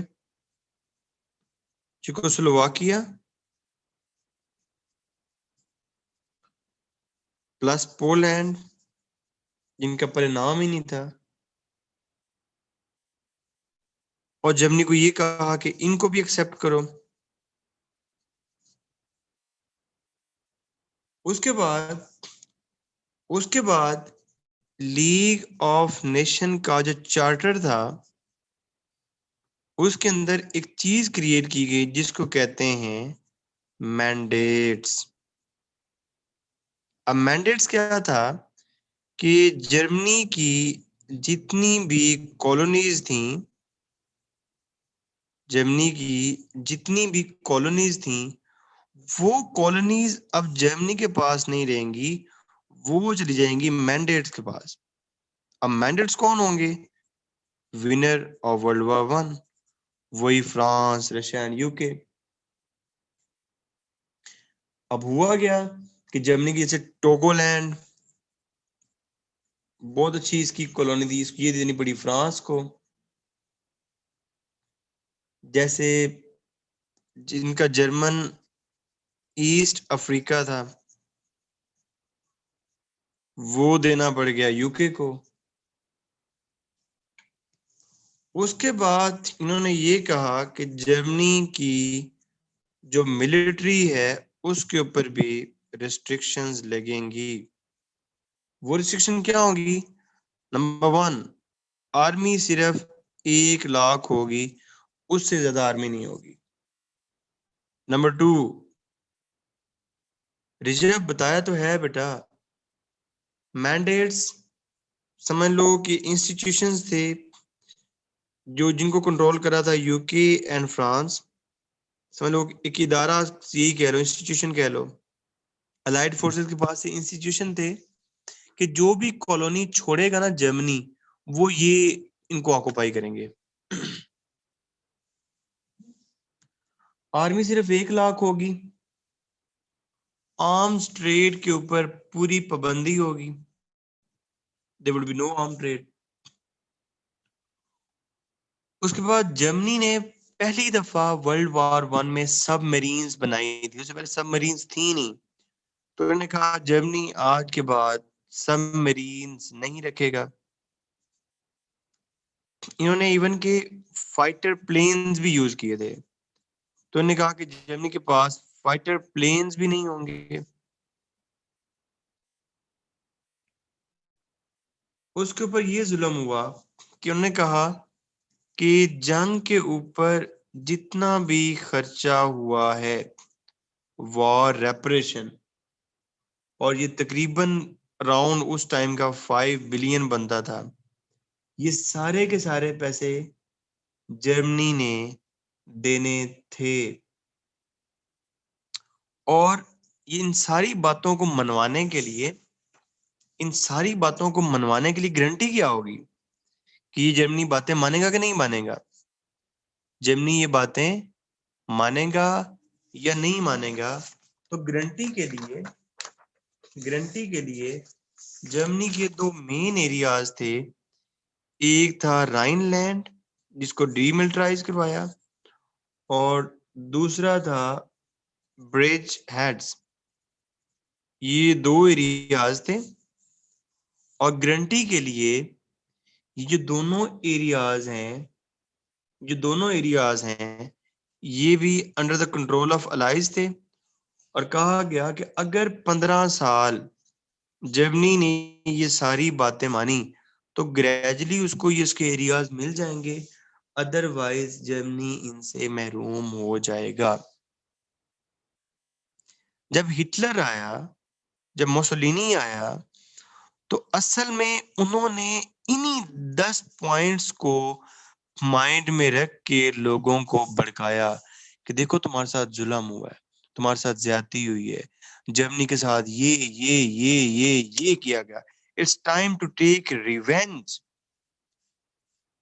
तो असल में जो वर्ल्ड वॉर 2 है that was revenge of the world war 1। Italy के साथ भी ज्यादतियां हुई थी, इटली के साथ भी बहुत ज्यादतियां हुई थी। इसको भी ट्रीटी ऑफ वर्साइल में वो जो इसका ड्यू शेयर बनता था वो इसको नहीं दिया गया था। जो इसके एरियाज के ड्यू शेयर में एरियाज बनते थे वो इसको नहीं दिए गए थे।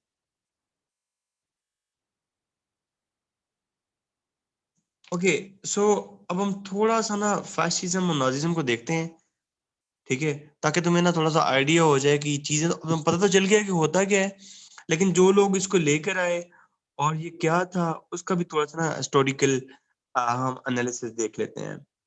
तो वी स्टार्ट विद फैशिज्म।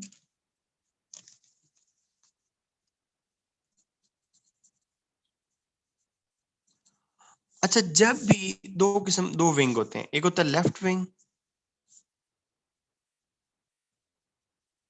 और एक होता है राइट विंग। जब भी मॉडर्निटी की बात होगी, जब भी कैपिटलिज्म की बात होगी, जब भी डेमोक्रेसी की बात होगी, उसका मतलब होता है left wing, like US, UK, France. और जब भी नेशनलिज्म की बात होगी, जब भी डिक्टेटरशिप की बात होगी, और ये सारी बातें होंगी, this is called right wing. अब राइट और लेफ्ट का ये मतलब हरगिज नहीं है कि इनकी ये पोजीशन के हिसाब से है, ये आइडियोलॉजी के हिसाब से है। मतलब विद इन पाकिस्तान कुछ लोग राइटिस्ट हो सकते हैं, कुछ लोग लेफ्टिस्ट हो सकते हैं। जो लोग बात करेंगे इसकी डेमोक्रेसी की, दे आर लेफ्टिस्ट। और जो लोग बात करेंगे मिलिट्री रिजीम की, दे आर राइटिस्ट। तो जो फैशिज्म है,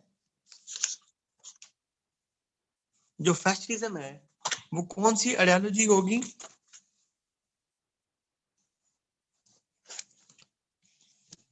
राइटिस्ट नेशनलिस्ट आइडियोलॉजी। ठीक है, राइट विंग पॉलिटिकल आइडियोलॉजी।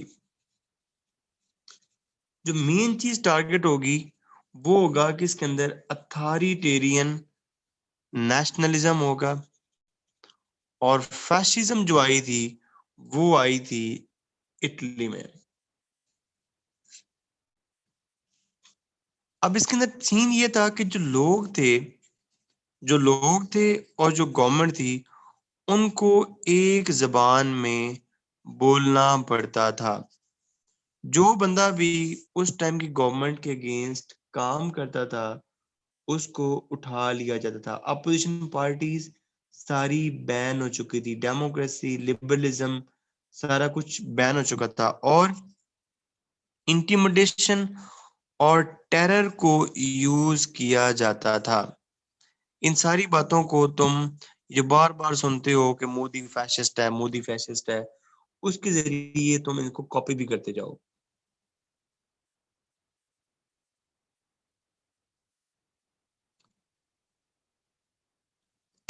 इसका जो बानी था दैट वाज मुसोलिनी।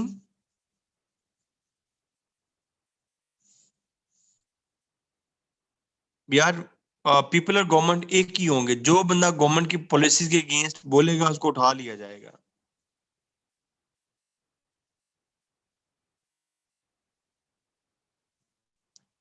मुसोलिनी ने क्या किया?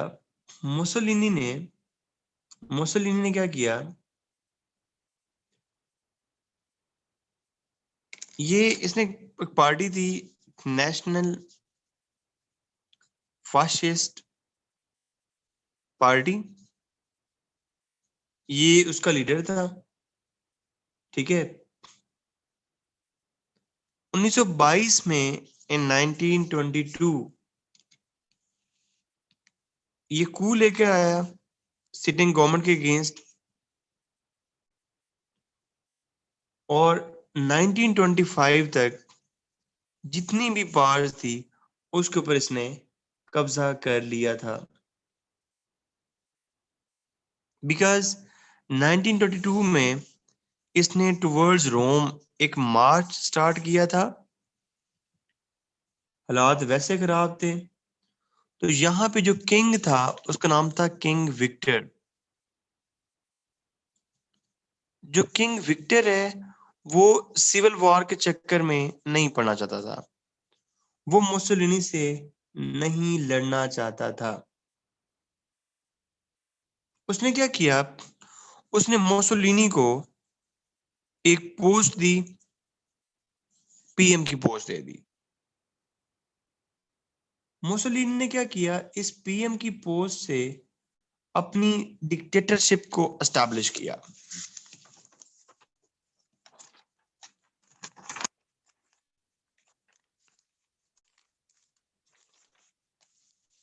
इस पीएम की पोस्ट से अपनी डिक्टेटरशिप को एस्टैब्लिश किया, और उसने एक चीज बनाई जिसको कहते हैं ओवरा। पता किसी को ओवरा क्या थी?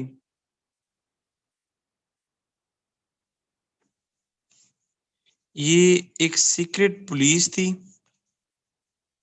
जो बंदा भी स्टेट के अगेंस्ट बात करता था उसको जो है ना वो उठा लिया जाता था।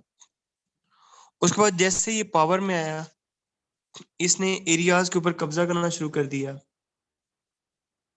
ठीक है, जैसे कि इसने इथोपिया के ऊपर कब्जा किया, इसने अल्बानिया के ऊपर कब्जा किया,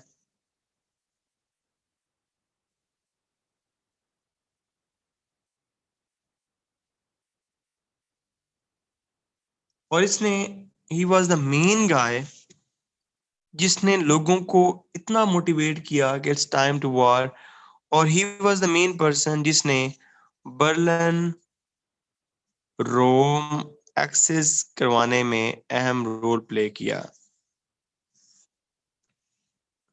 बर्लिन में कौन था?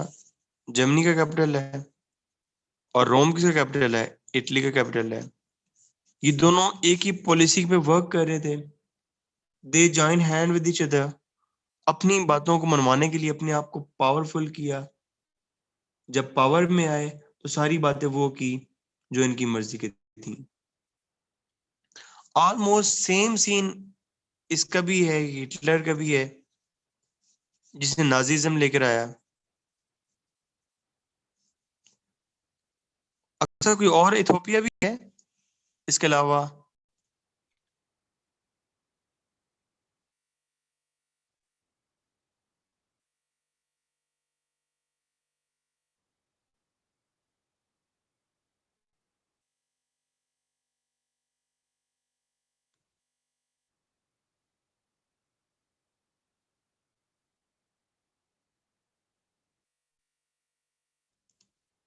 1932 में इसका कैरियर स्टार्ट हुआ।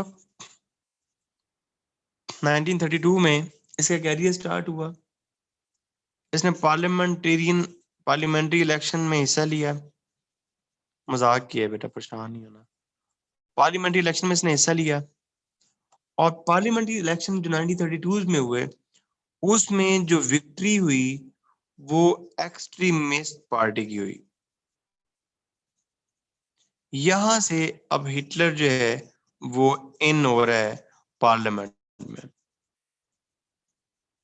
जैसे ये पार्लियामेंट में इन हुआ, इसने सारे काम वही करना शुरू कर दिए जो मुसोलिनी ने किए थे। सबसे पहले ये चांसलर बना जर्मनी का,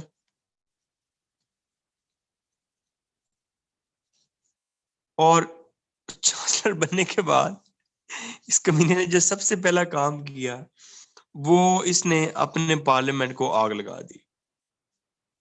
जर्मन पार्लियामेंट को कहते हैं रीक्सटैग।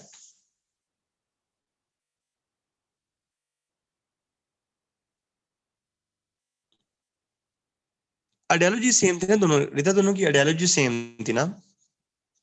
दोनों की आइडियोलॉजी सेम थी। पार्लियामेंट को इसने आग लगा दी। जब इसने पार्लियामेंट को आग लगाई तो इसने जो इल्जाम है वो किस पे लगा दिया? आग मतलब, आग मतलब आग, बंद कर दिया उसको, सच में जला दिया। फायर। जो इल्जाम है इसने, वो इसने लगा दिया अपोजिशन पे। इल्जाम लगाया अपोजिशन पे। अब ये देखो कि, अब ये देखो हिटलर, अब ये देखो कि जब इसने अपोजिशन में इल्जाम लगाया तो असल में इसको क्या चीज मिली है?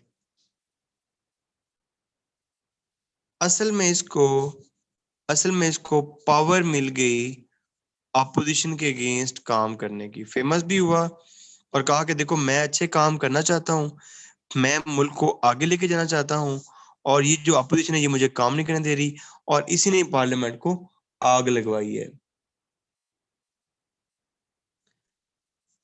जैसे ये पावर में आया, इसका जो पहला काम था इसका जो पहला काम था, इसने लोगों को कहा कि वो हमारी टेरिटरीज जो कभी छिन गई थी, हमने उनको रिकवर करना है। इसने आते ही जो राइन लैंड थी उसके ऊपर क्या मुद्दा था कि उसको डीमिलिटराइज रखना है, उसको मिलिटराइज किया, वहां पे अपनी आर्मी भेज दी। उसके बाद इसने कहा कि मुझे चीकोस्लोवाकिया से भी कुछ एरिया चाहिए। चेकोस्लोवाकिया के साथ एक एरिया था सुडेंटनलैंड। इसने कहा कि मुझे ये भी चाहिए। उस टाइम जो यूएस, जो यूके और फ्रांस था, वो थक चुके थे वॉर करके, फर्स्ट वर्ल्ड वॉर करके थक चुके थे। तो यूएस ने कहा ठीक है यार ये तुम ले लो। पॉलिसी ऑफ अपीजमेंट के जरिए उन्होंने कहा कि ठीक है ये तुम एरिया ले लो, खैर है, मैनेज कर लेंगे हम लोग। इसने इसके ऊपर भी कब्जा कर लिया। जब इसके ऊपर कब्जा किया तो बाद में इसने बड़ी चालाकी के साथ जो बाकी चेकोस्लोवाकिया था उसके ऊपर भी कब्जा कर लिया। पूरे चेकोस्लोवाकिया को, जो इसका था कभी, पूरे चेकोस्लोवाकिया पे इसने कब्जा कर लिया। उसके बाद जो इसकी अगली नजर थी, इसका दिल करता था कि जो पोलैंड है वो भी कभी मेरी लैंड थी, उसके ऊपर भी मेरा ही कब्जा होना चाहिए। लेकिन यहाँ पे यूके और फ्रांस ने इसको अल्टीमेटम दिया कि अगर इसने पोलैंड पे अटैक किया तो फिर हम इसके ऊपर अटैक वापस कर देंगे। लेकिन इसने इसका कोई ख्याल नहीं रखा। इसने पोलैंड से पहले एक और भी काम किया, उसको कहते हैं आंशलूस।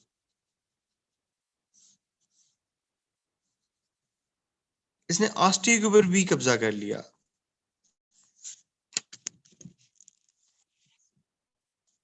मतलब ये जर्मनी है, ये फ्रांस है। पहले इसने राइनलैंड पे कब्जा किया, इसको मिलिटराइज किया। उसके बाद इसने ऑस्ट्रिया के ऊपर कब्जा किया। उसके बाद ये जो आपको व्हाइट एरिया नजर आ रहा है चेकोस्लोवाकिया के ऊपर, जो व्हाइट एरिया नजर आ रहा है, दैट इज सुडेटेनलैंड। उसके ऊपर कब्जा कर लिया। बाद में चेकोस्लोवाकिया के ऊपर कब्जा कर लिया। और अब इसने अटैक किया जब पोलैंड के ऊपर, तो इसके रिस्पॉन्स में फिर यूके और फ्रांस ने जर्मनी के ऊपर वॉर डिक्लेयर की। Is it clear?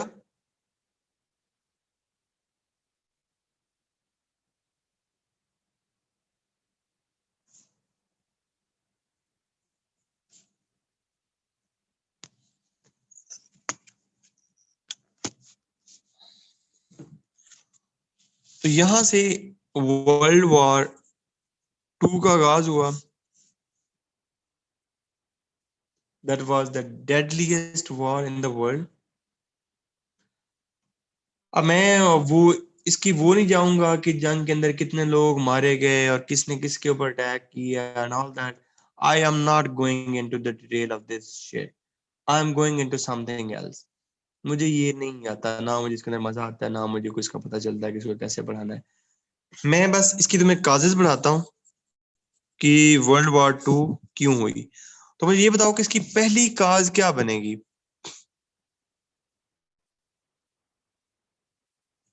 Very good, treaty of Versailles.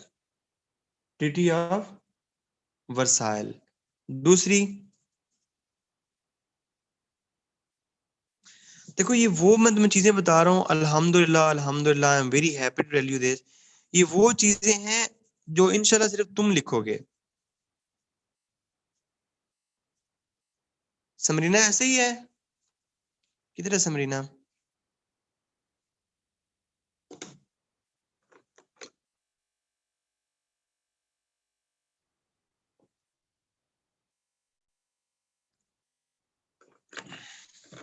मतलब लोग वर्ल्ड वॉर 2 को स्टार्ट करेंगे तो डायरेक्टली पोलैंड के ऊपर अटैक हो गया, ये हो गया, वो हो गया and all that. You have to start from the base कि मसला ट्रीटी ऑफ वर्साइल से शुरू हो गया।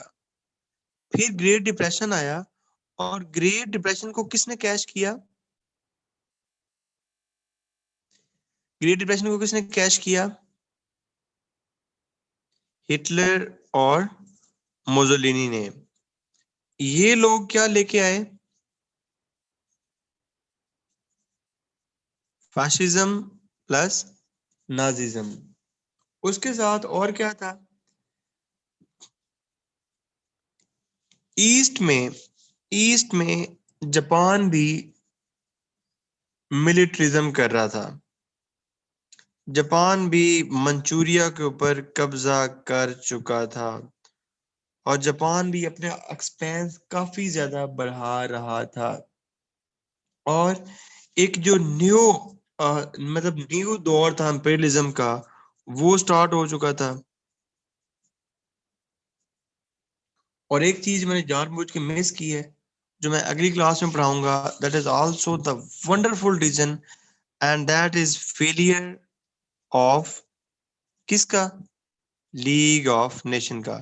जो लीग ऑफ नेशन थी वो काम ही नहीं कर पा रही थी, लीग ऑफ नेशन बुरी तरीके से फेल हो चुकी थी, क्योंकि मंचूरिया के ऊपर कब्जा हो गया था। मंचूरिया के कब्जे के लिए इनके पास कोई प्लान नहीं था। राइन लैंड के ऊपर कब्जा हो गया, राइन लैंड को बचाने के लिए इनके पास कोई प्लान नहीं था। इथोपिया के ऊपर कब्जा हो गया, इथोपिया को बचाने के लिए इनके पास कोई प्लान नहीं था। Manchuria Japan, Rhineland Germany, Ethiopia Italy.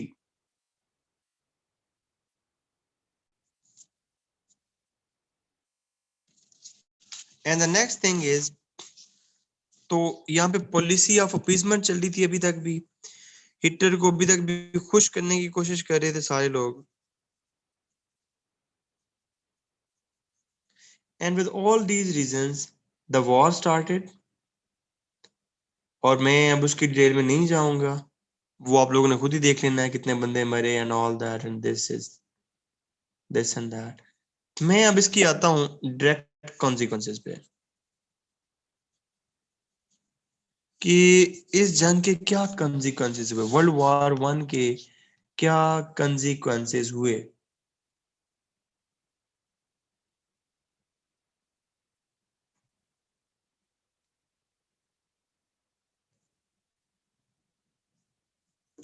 Number one, दो न्यू पावर्स दुनिया में उभरी। यूज ऑफ न्यूक्लियर वेपन हुआ।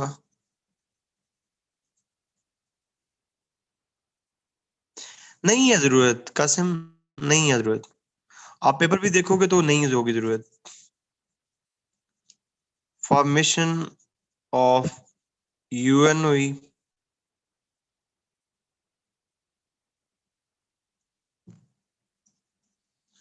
स्टार्ट ऑफ कोल्ड वॉर हुआ।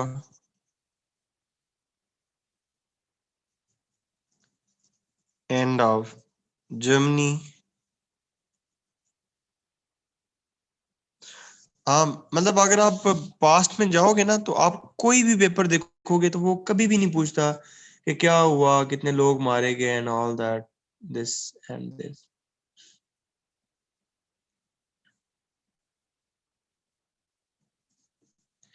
इमरजेंस ऑफ न्यू कंट्रीज हुए, मतलब काफी सारे कंट्रीज जो है ना वो डेवलप हुए।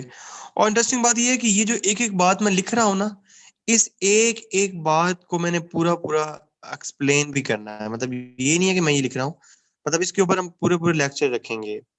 मतलब जो भी मतलब कि पोर्शन का लेक्चर होता है, कोल्ड वॉर क्या थी, यूएन क्या थी, ठीक है, डीकोलाइजेशन क्या थी, ये हम सारा पढ़ेंगे।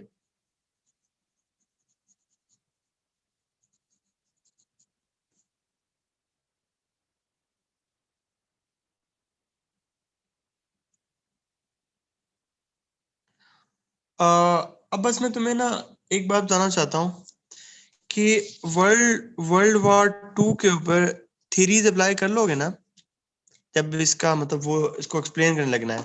असल में तो थीरीज ही है ना, थीरीज अप्लाई कर लोगे ना? कैसे करोगे भला?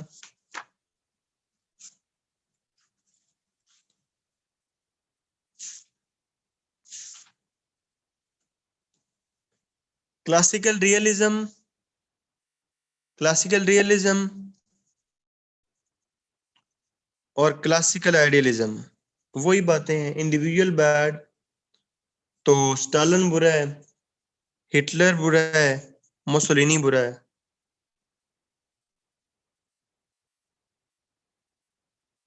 और न्यू रियलिज्म, यार मुझे लगता है कि ये अब मैं रिपीट ही कर रहा हूँ चीजें। ये कर लोगे ना सारी चीजें?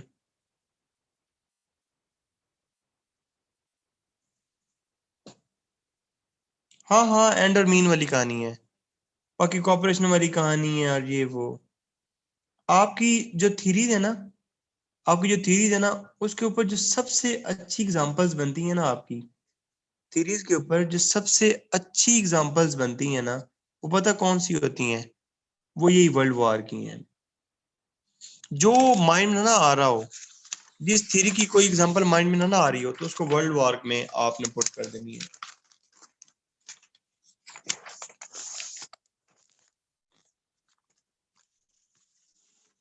बस अब एक जो है ना वो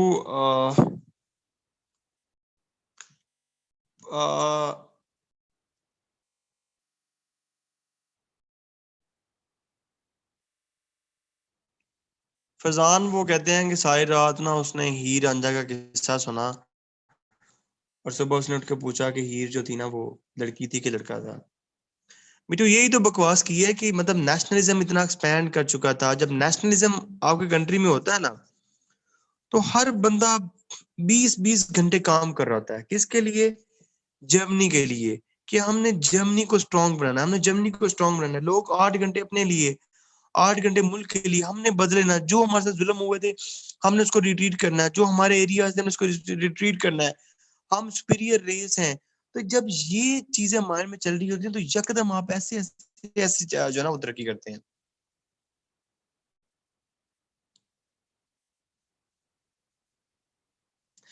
अच्छा, अब ये एक इम्पोर्टेंट चीज है, उसको गौर से देखो और इंशाल्लाह उसके बाद हम क्लास खत्म करते हैं। ये जो है ना cause affect pattern of 21st century. देखना, एक काज होगी उसका फिर इफेक्ट आएगा, एक काज होगी उसका एक इफेक्ट आएगा 21st सेंचुरी में। देखो 4-5 चीजें हुई जिसकी वजह से वर्ल्ड वॉर 1 हुई। कौन कौन सी चीजें हुई? मेन क्या था? मिलिट्रिज्म। और ये तुम्हारी पूरी क्लास को सम कर देगा, आज की पूरी क्लास को ये सम कर देगा। अलायंस, इंपीरियलिज्म, और क्या हुआ? नेशनलिज्म। और उसके साथ बल्कन वॉर्स।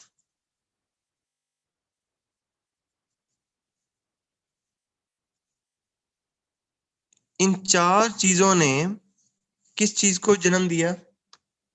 क्या काज हुआ इसकी वजह से?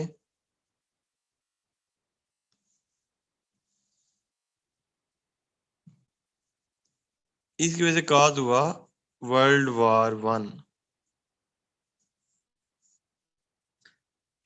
जब वर्ल्ड वॉर 1 हुआ तो उसका इम्पैक्ट क्या आया? उसका इम्पैक्ट क्या आया? लीग ऑफ नेशन बनी कि यार नहीं लड़ना अब आज के बाद, बस बहुत तमाशा हो गया। यूएसएसआर बनी।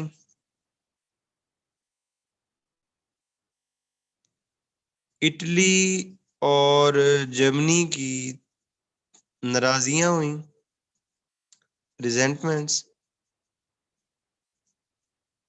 वेरी गुड बिलाल, आईआर बनी। और with the passage of time economic collapse हुआ।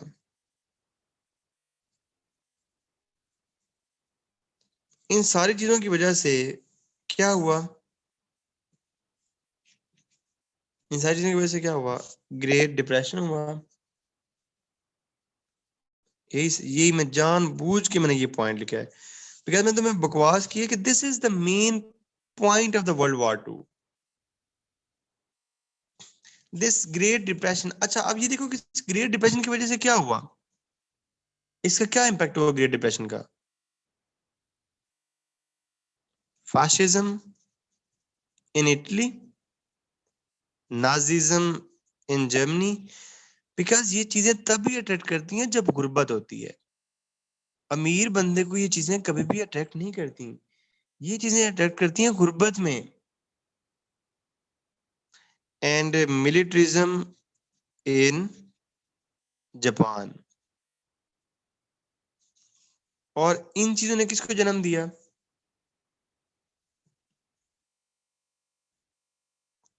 वर्ल्ड वॉर 2 को। और फिर वर्ल्ड वॉर 2 ने किस चीज को जन्म दिया? यूएन को, ब्रेटन वुड्स को, न्यूक्लियर एज को, बाइपोलैरिटी को और कोल्ड वॉर। ये एक पेज अच्छे तरीके से याद कर लोगे ना तो तुम्हारी वर्ल्ड वॉर 1 और वर्ल्ड वॉर 2 दोनों कवर हो जाएंगी। बिकॉज में डिटेल हर किसी की आती है।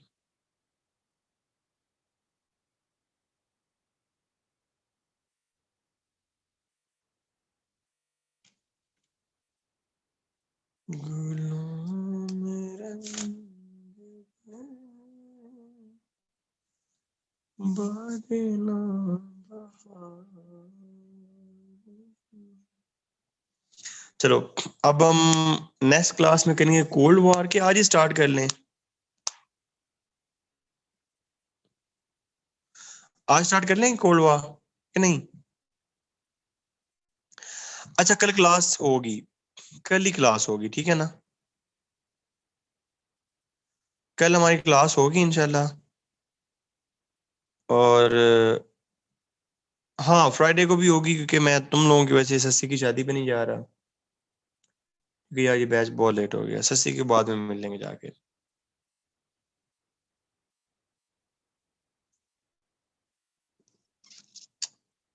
नहीं नहीं नहीं जाना।